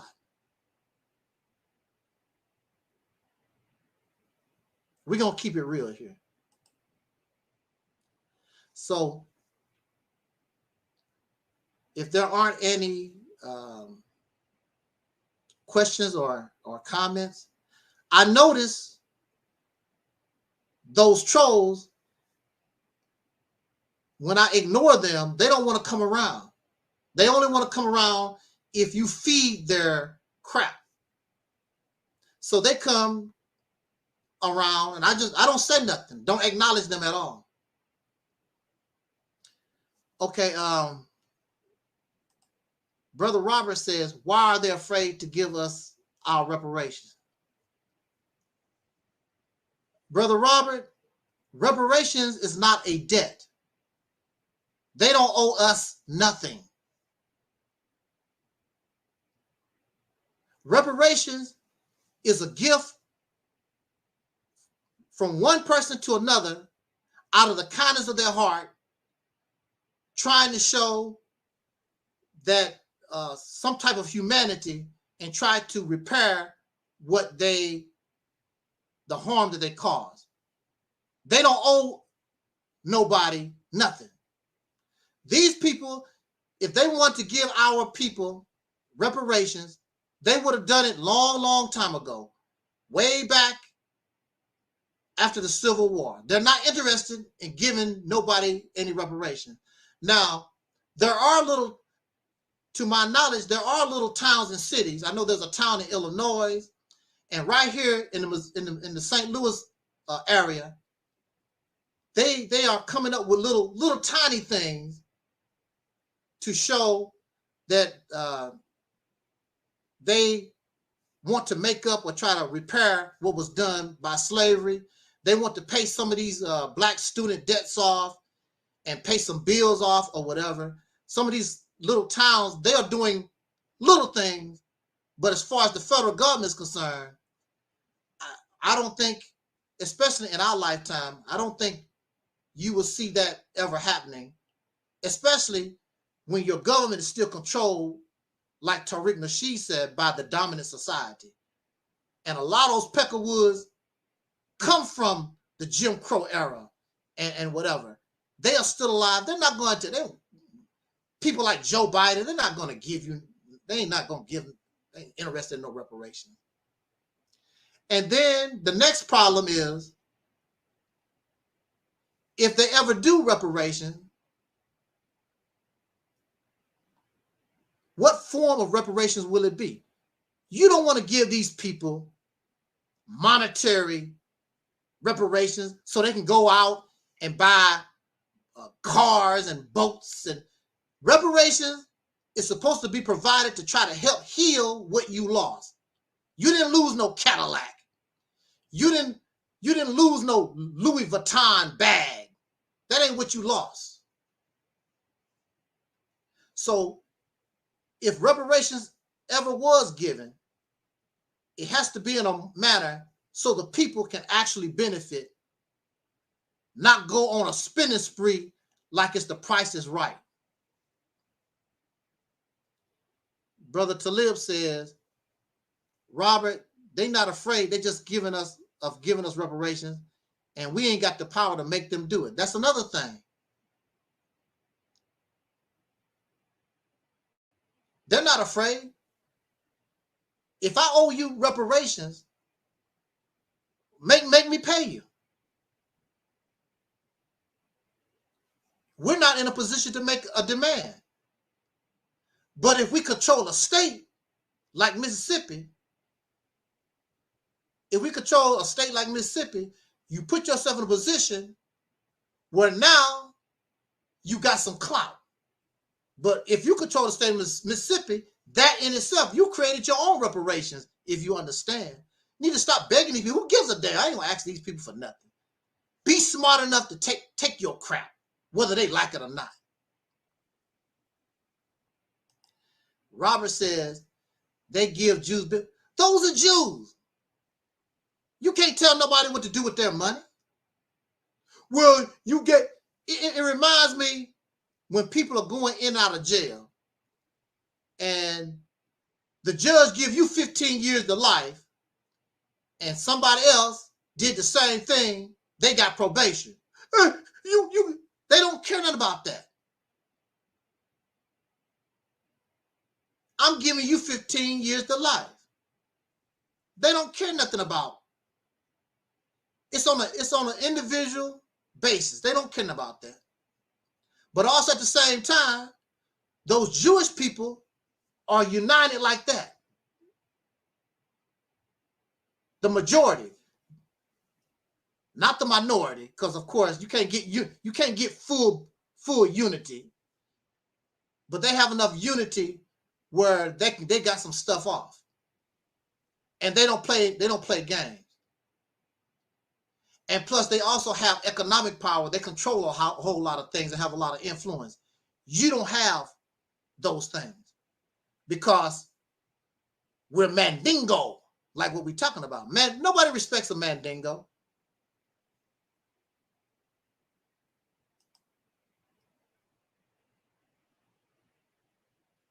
Exactly.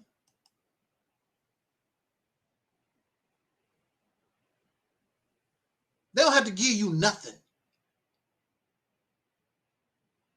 But if you put yourself in a seat of power and influence, that changes the whole ball game. Who's going to get more respect? A bum on the street, or you work a job every day and pay your bill? Who's going to get them? Who's going to get the most respect? You're going to get more respect because you're a hardworking citizen and you're paying your bills and blah, blah, blah. Most people ignore the drunk on the street because that drunk on the street has no power, has no influence.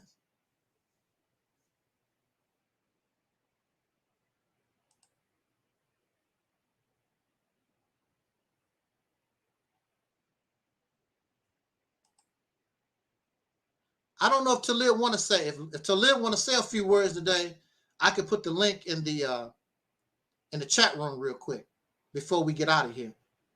Robert says the money America is giving to Israel is our money.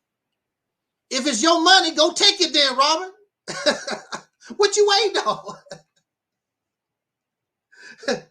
Robert says the money that America giving to Israel, that's our money. Well, go get it.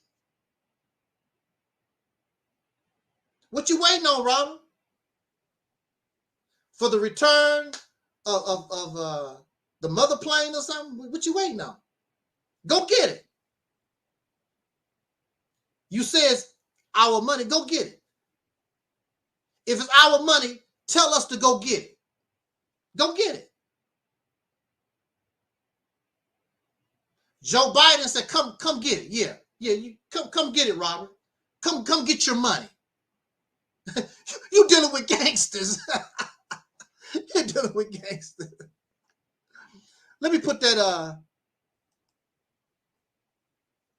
link in the chat room. Let me see if Taalik if he wanna come by and just say a few words real quick.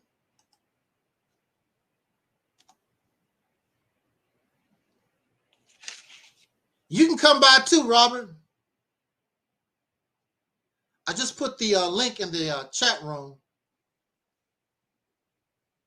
You can come by, and if Taalik want to come by real quick before we call it a day.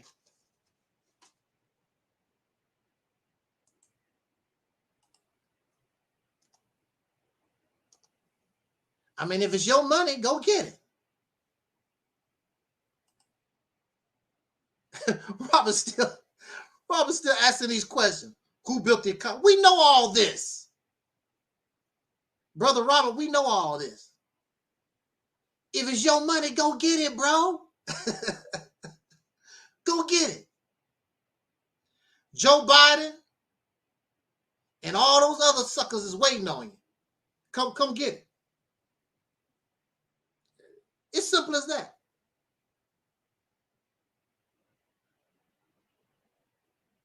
See, the Mississippi campaign, if you implemented the Mississippi campaign, you can get it whether they like it or not.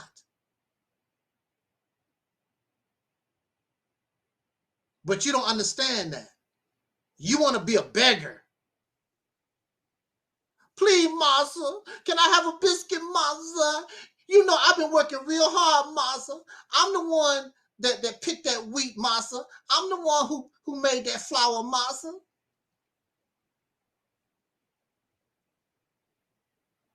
Still begging. Stop being a beggar. Use your brain.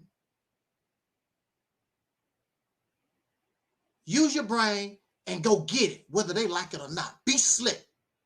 Out slick the slickster. Out trick the trickster.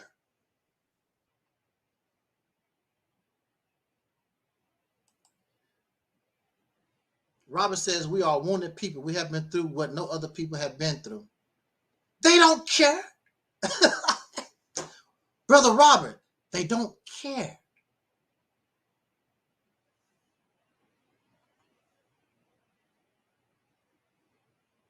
I put the link in the chat room. If you can't get in through through the link, just call me, and I can get you on the phone. Taalik.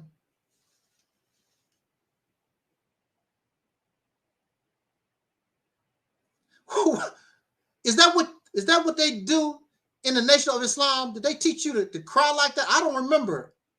I don't remember crying about reparations when I was in the Nation of Islam like that. Yeah. You know, you talk about it and keep it moving. Not gonna cry about it. We waiting on Taalik. He said he wanna come here. If you can't get in, just call me. I'll put you on speakerphone. You can hit the link too, Brother Robert. And you can come cry on my shoulders. Peace to Brother Robert. Oh boy. Have you ever told the Jews to stop? Yes, I have. Yes, I have. I have told the Jews to stop crying. They've been doing that thing. They've been doing that thing since 1948. Why are the Jews still getting reparations? Like, damn, you can't do for yourselves? And you had your own nation since 1948? Come on. Yes, I have. And on top of that. All right, brother. Yeah, go ahead. Can you hear me? All right, yeah. Bro, I want to respond to this Robert guy. First of all, like we've been saying, if you want your reparation, put yourself in a position of power and Jews have that. We as soul black people don't have that. That's the difference. Then another thing is, you can't tell nobody who to give reparations to and who not to. They ain't got to give you a goddamn thing. It's not a debt.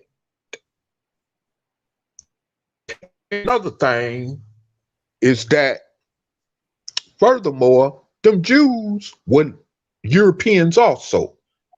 So Europeans worked that out amongst each other.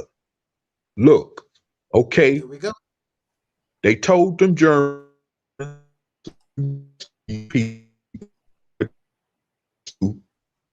so let's look out for them by giving them reparations and giving which they took from the Palestinians just so they could have a land. You see what I'm saying? Yes. They circumstances is a whole different set of circumstances from ours. First of all, on that note, we were slaves here. Okay? We were slaves. That's a big difference between us and the situation that them Jews was under during Nazi Germany. Okay? We were slaves here in America. They ain't got to give you nothing. They barely gave you civil rights and then took some of that back. Okay? Right. So we got to put ourselves in a position by taking control of a state such as Mississippi, and then we could work, we'll be in a better position to work toward commanding that type of stuff, not demanding, but commanding it. Mm-hmm. Other than that, we ain't in no type of power position to call no shots at the table. That's why they told you, we not giving no reparations to you. It's not up for discussion. Get over it. Let it go. Unless you're going to whoop our ass and take it. There it is. Yeah, I mean, it don't get no plainer and simple than that. You know? Mm-hmm. So, I mean, for those of you who are thinking the same way, like Robert is concerning these reparations, they done told you, we're not giving you a damn thing. And then you got your own so-called black politicians in there, like Cory Booker and them, like Candace Owens and them, that's working with them, with the enemy, saying that, look, black people don't need reparations. Condoleezza Rice said black people don't need reparations. And the list goes on.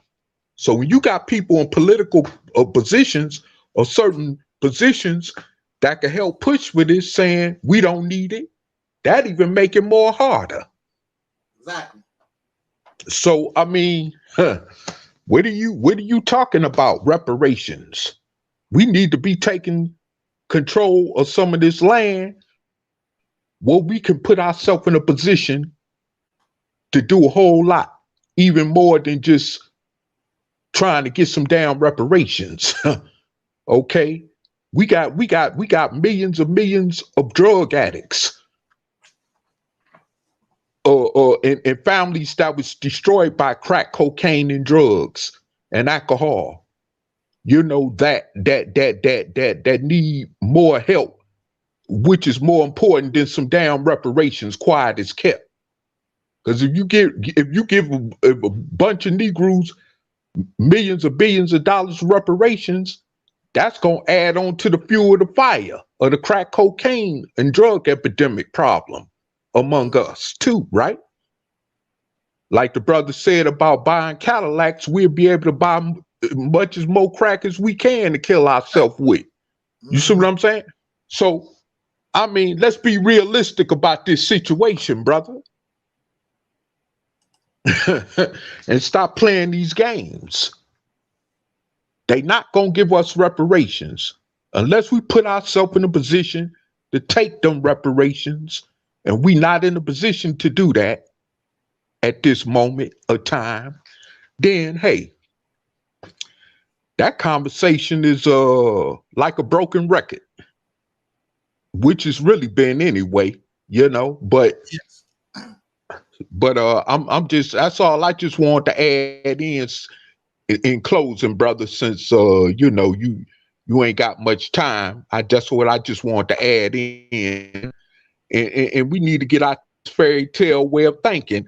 And like I said also too before I close, while we got these pro-blacks on these YouTube channels arguing with each other about frivolous punk ass debates and disagreements and all this other kind of stuff, man, we on the brink of World War III. You must have forgot.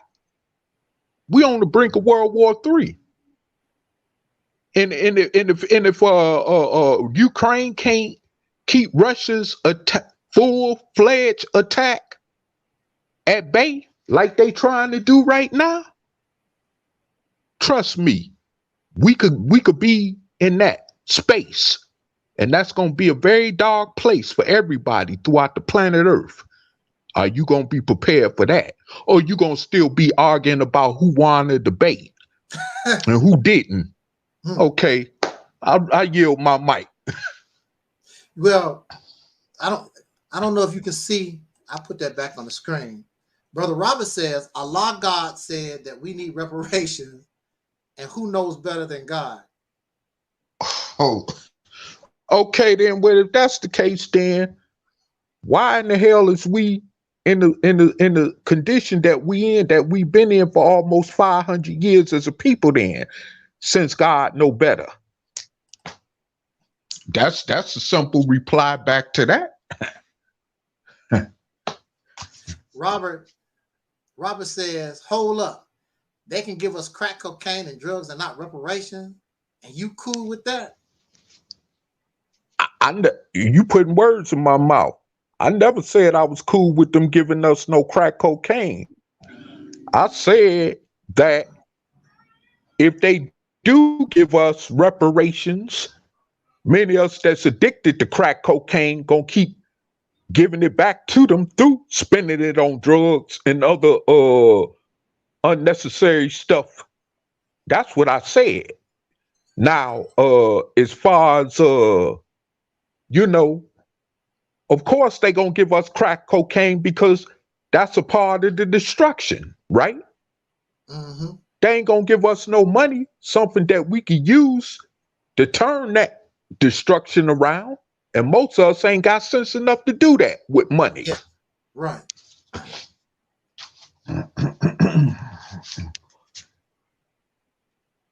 Yeah, I've known Robert for a while. He loves Minister Louis Farrakhan. Oh, okay, okay. And I don't know why he hangs with Angel Snub 7, but apparently there's something about Angel Snub 7 he still like, even though he doesn't like what I have to say about Nation of Islam, Minister Farrakhan, whatever. But Robert been around for a long time. But I cannot change my opinion or my position on Nation of Islam teachings or religion in general. But I will respect him as a person, and that's the best that I can do. I cannot talk lightly on misinformation and those things I know that are detrimental. I have to challenge these beliefs. He knows that I don't acknowledge God here. Right. He knows that. So I don't even know why he even brought that up. He knows we don't acknowledge God here. What God wants. Look at the situation your God is in. The Nation of Islam God been around since the 1930s. This the best you can do? Wait a minute. He been around almost 100 years, right? Not Robert. I'm talking about Master Farad Muhammad. So they say. Right. And this is the best. This is the best situation that no mother plane has shown up to do anything. Just a bunch of talk. No mother planes. No little planes. No nothing special to help the believers. Nothing except talk. It's nothing but talk. Feel good rhetoric talk. And Joe Biden and all those people, they challenge Allah. Bring your Allah ass to the White House and get your reparations. So we're going to wait for Allah to go to the White House and get the reparations. They challenge Allah. Come on, Allah. Bring yourself here and see what you get. So we don't do that here. We have to be smart enough to outsmart these people. You have to be slick enough to outslick the slickster and be smart enough to out-trick the trickster. That's the people you're dealing with, because we're not in a position to outright fight them. We're not even in a position like Ukraine. We absolutely helpless. So we have to depend upon our brain over brawn. But they don't get it because they're not thinkers. They're not using their brain. But it's brain over brawn. We're not using our brain because it can be done. So if there was something else that you wanted to say, Brother Taalik. And also too, I want to just go in on the fact that the other night I seen this YouTube video. I was gonna send it to you, but it was this video they were showing about this ghetto neighborhood in Kampala, Uganda, over in Africa, and these pro-blacks are so obsessed with Africa, but yet, and I hear it all the time on their channels, they so obsessed with Africa, right? But would you go to them jungle ghetto parts of Africa, like in Kampala, Uganda, or Lagos, Nigeria, or Nairobi, Kenya? What I'm talking about, they ghettos look 10 times worse as the ghettos of Watts or Harlem or Brownsville in Brooklyn. You know what I'm saying?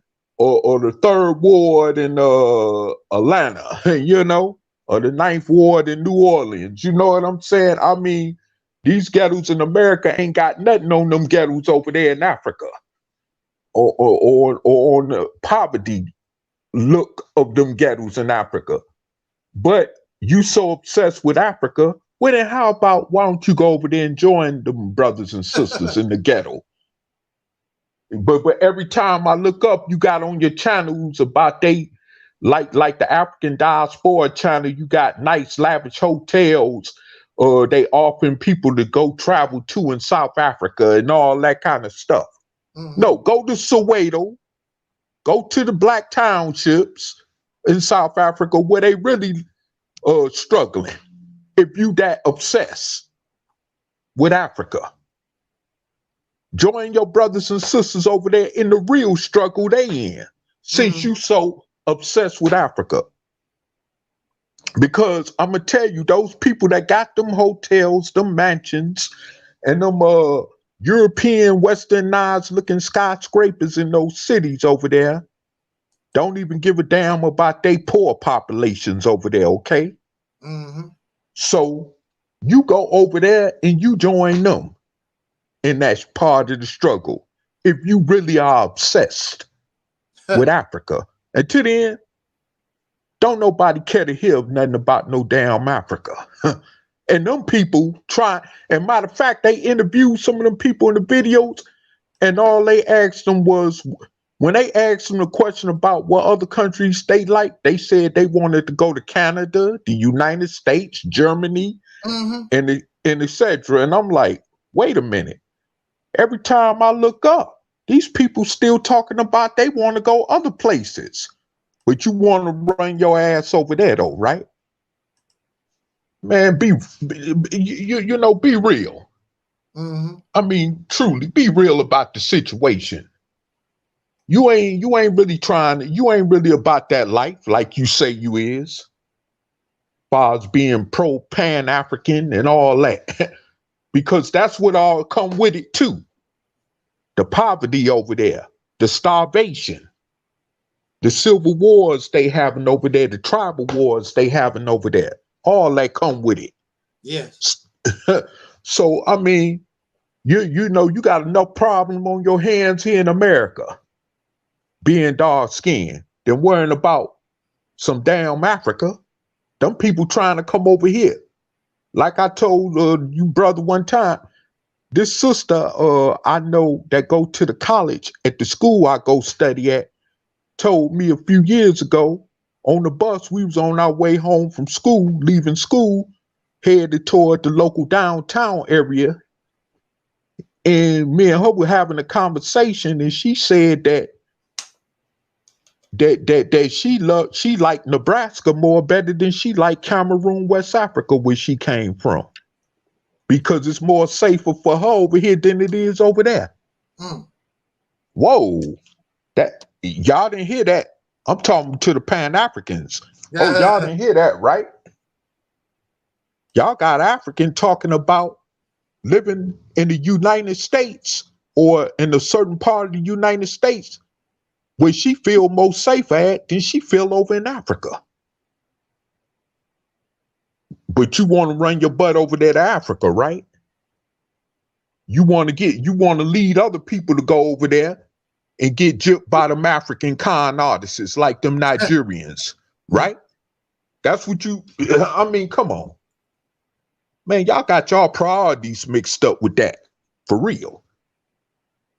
And another thing too, you know, y'all really don't give a damn about Africa, because most of the time y'all talk about Africa, y'all talk about their resources. Right.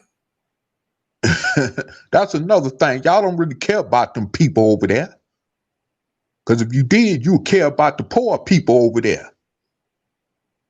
You know what I'm saying? When y'all go over there, why don't y'all don't even talk about going over there to reach out to them leaders? Nope. You know, that's who y'all need. If y'all gonna go over there and talk with them leaders about, you know, setting aside us some land that we could go to over there, where we could really fulfill our promise toward real, true liberation for once and for all. You see what I'm saying? Like they gave the Jews Israel, Well, if you see them as your brothers and sisters in Africa, go over there and tell their leaders, give us some of that land. I bet y'all ain't gonna be able to do that. Try that and see how that work out. Right. Yeah, see how that work out. Yeah, but y'all just want to get on there on social media, and talk all this other bull crap that ain't leading us nowhere. But often the more and more drama, more and more tilly bit drama, even to the point where now you talking about each other's hair, each other's skin. Like I thought it was about black love, Oh, you too ugly and black. Oh, you too light skinned. Oh, your shoes is raggedy. Your clothes is raggedy. Oh, my stuff is more expensive than yours. You sound like the common Negro in the streets with that type of conversation. Mm-hmm. That's what it sounds like to me, Bunch of nigga talk. Exactly. That's all it is.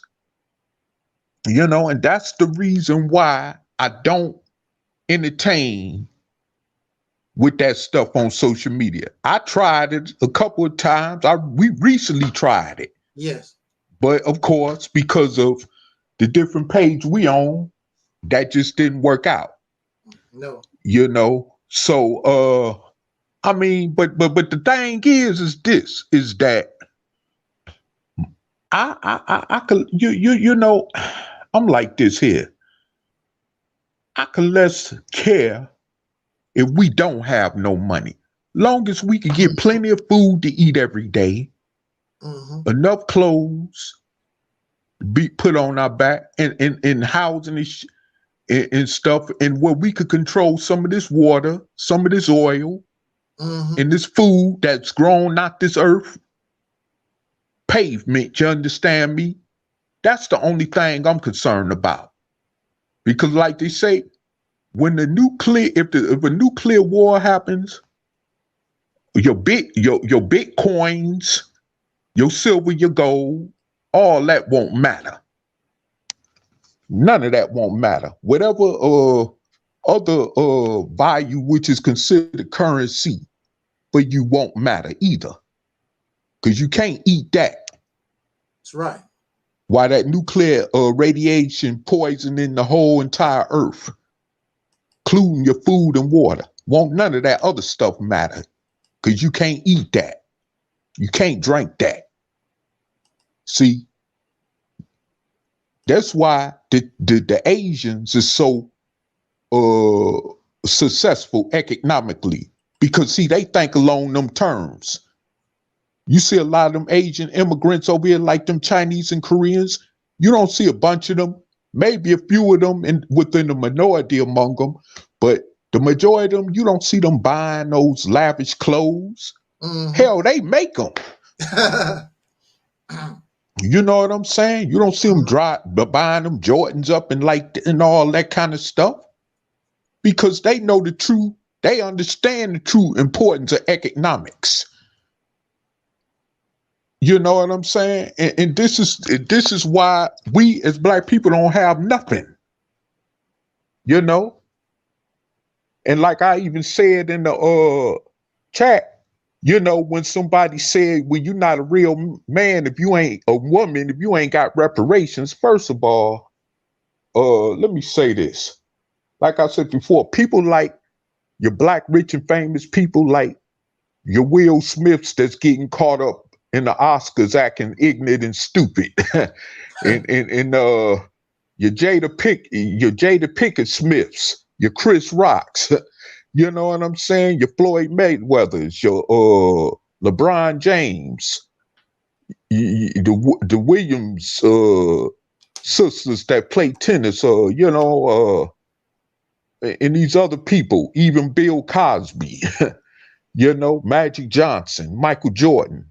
The list goes on, All of them are not men and women. Beyonce, Jay-Z, Kanye West. Ain't none of them men and women. They not in no power and position to do nothing, not even with that money they got. Not even with that money they got. That's right, I said it. And I'm not hating either. I wish any soul brother or sister success and whatever they do in their own personal life. But the reality is that the money they got can't even do them no good. You know, because them white folks got the power where they could snatch that away from them. All they got to do is freeze their accounts and accounts with every inch of their assets.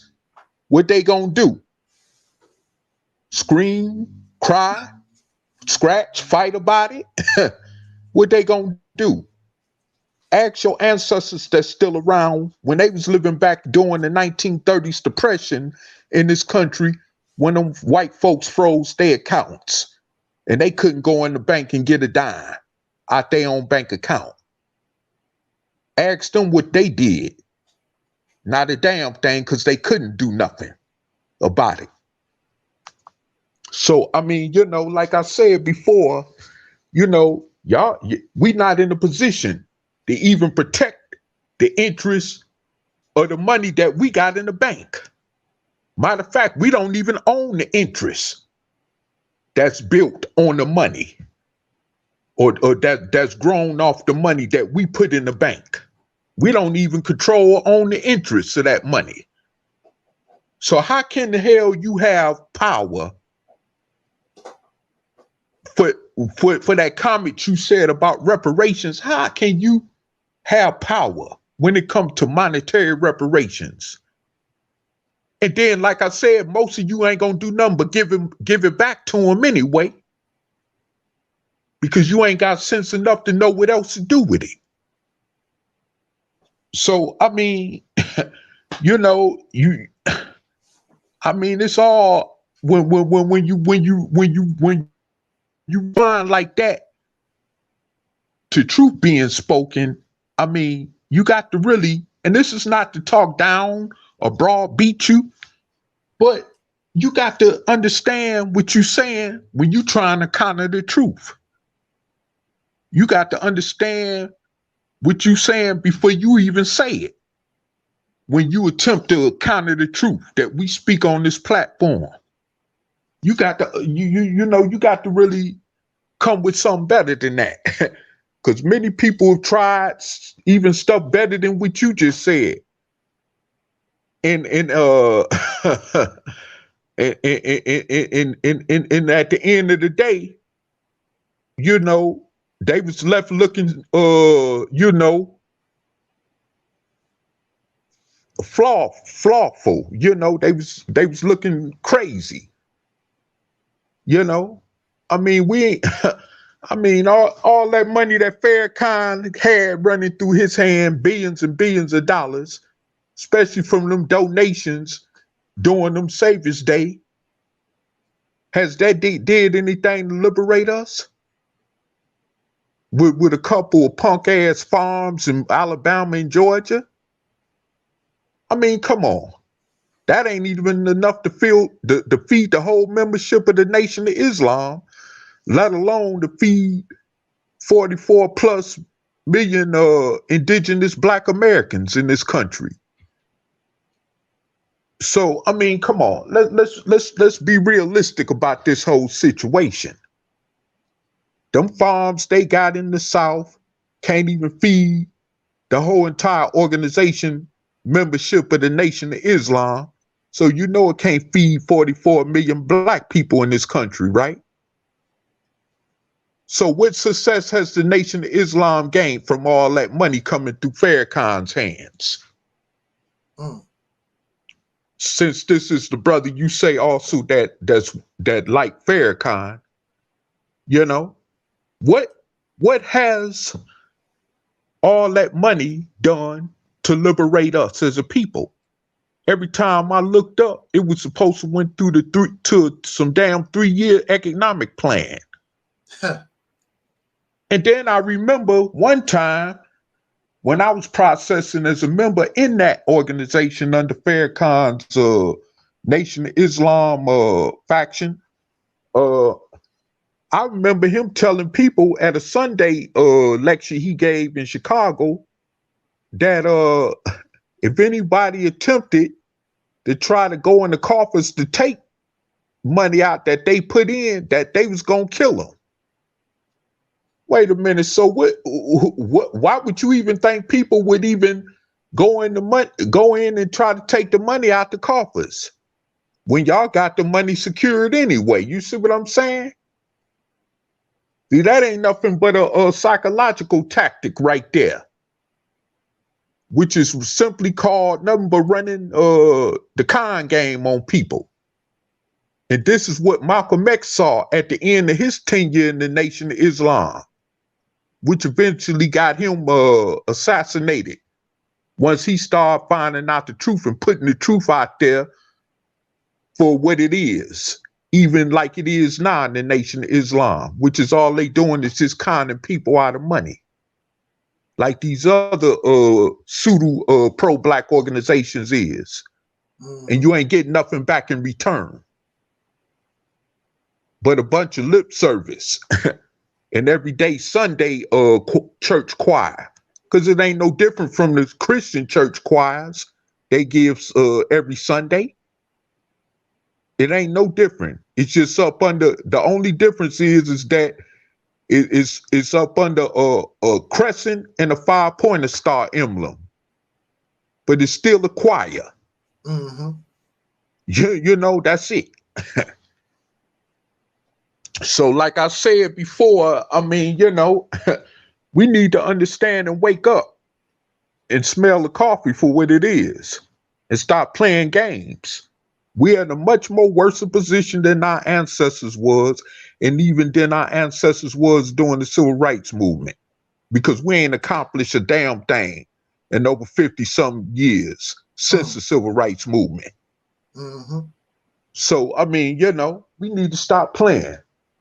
We are, matter of fact, this generation we in now today is so-called foundational Black Americans is the biggest laughing stock of all generations of foundational Black America, as you call it. And with that said, I yield my mic. All righty then.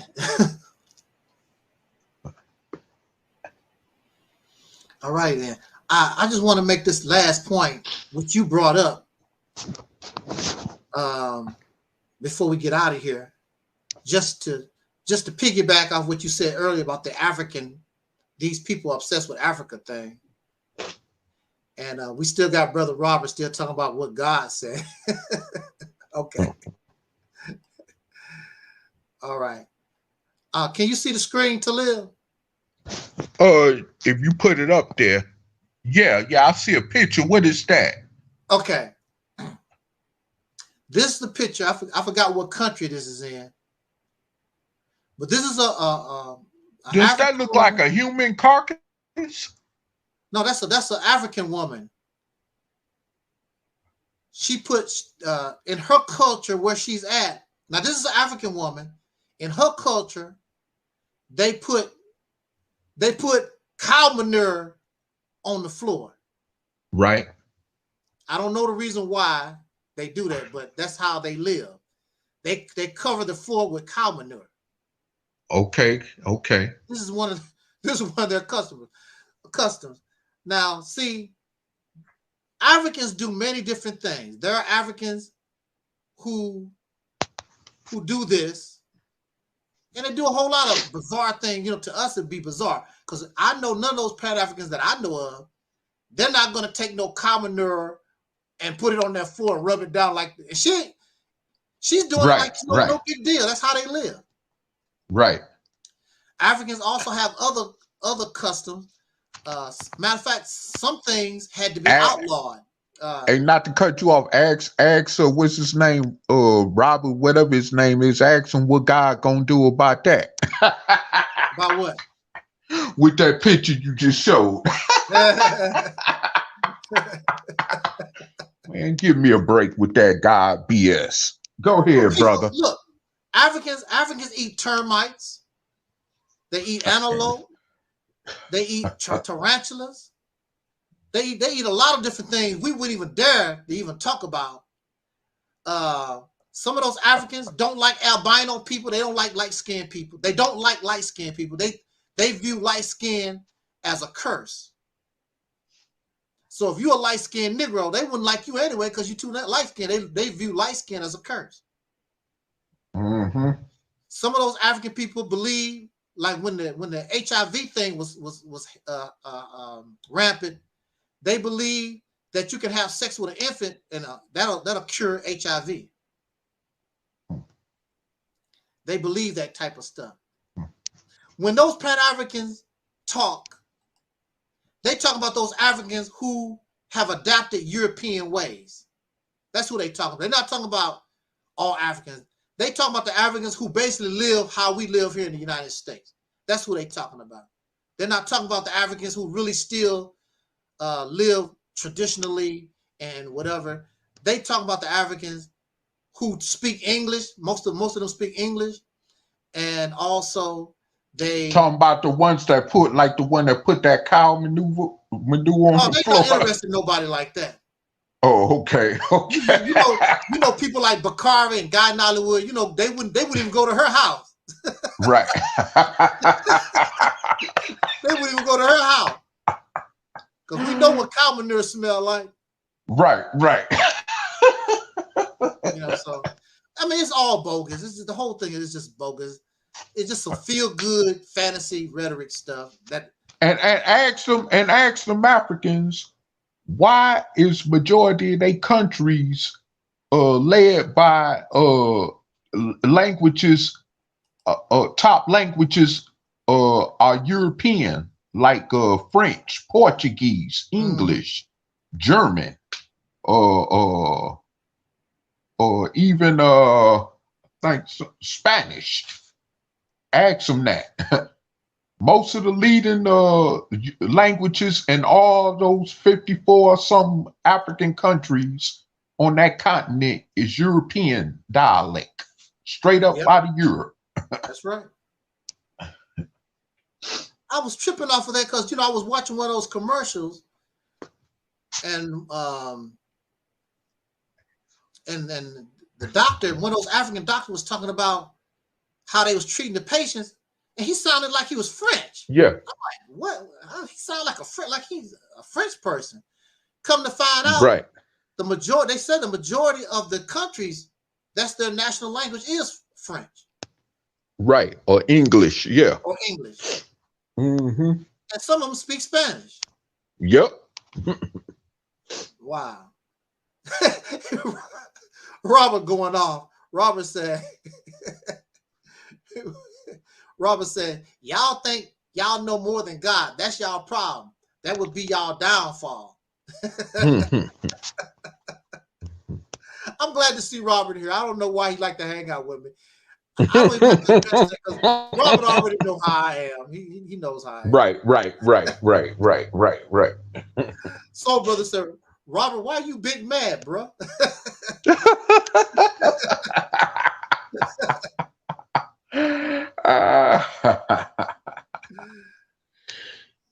Robert caught up in that religious stuff. I've been there and done that, brother Robert. Enjoy yourself. That's all I can tell you. Enjoy Ramadan. Enjoy yourself. Stop tripping off what other people do or whatever.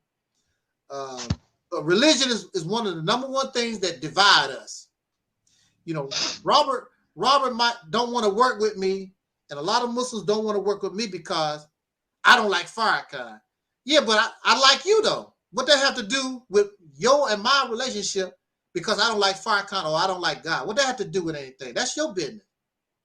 But see, religion divide us. Divide. It's very divisionary. That was one of the first things the European used to divide and conquer us with. Yeah, religion. Mm-hmm. And then came alcohol. Yep. Then came religion. They bring the fire water. Then came heroin and crack cocaine. But my thing, I'm gonna close this out though here. See, my thing is, now the religion thing, I can understand because it don't make no difference all around the world. religion has been practiced, spirituality has been practiced. So that's easy for people to get caught up into that stuff because they already programmed to believe in some kind of invisible, spirit, spooky stuff. Oh, ask the Haitians how's their African gods helping them, by the way. I mean, they didn't even they had just got over a hurricane and here comes some more crap. Yeah. I'm like, dang, you can't win for losing. Then their president got assassinated. Yep. One of their presidents just recently got assassinated. I mean, like, damn, it never stops. But on that note, we're gonna get out of here. Thank you, Brother Taalik, for coming here for a few minutes. Yes, sir. I just wanted to bring that that topic to us, and also again,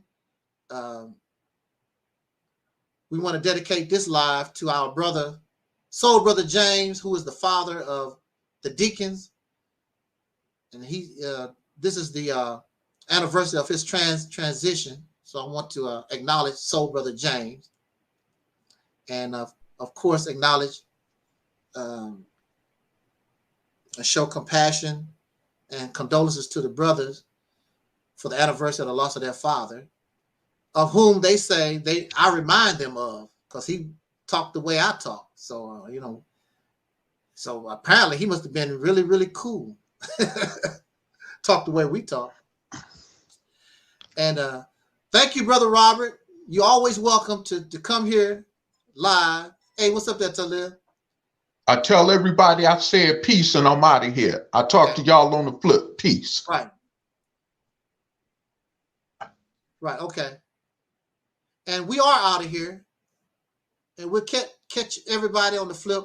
Thank you, Brother Robert, the twins, those in the chat room, Brother Taalik, those who are listening, and those who will be listening to this broadcast later. We'll catch you on the other side. And as Don Cornelius used to always say, as in parting, we wish you love, peace, and so. We are Audi 5000.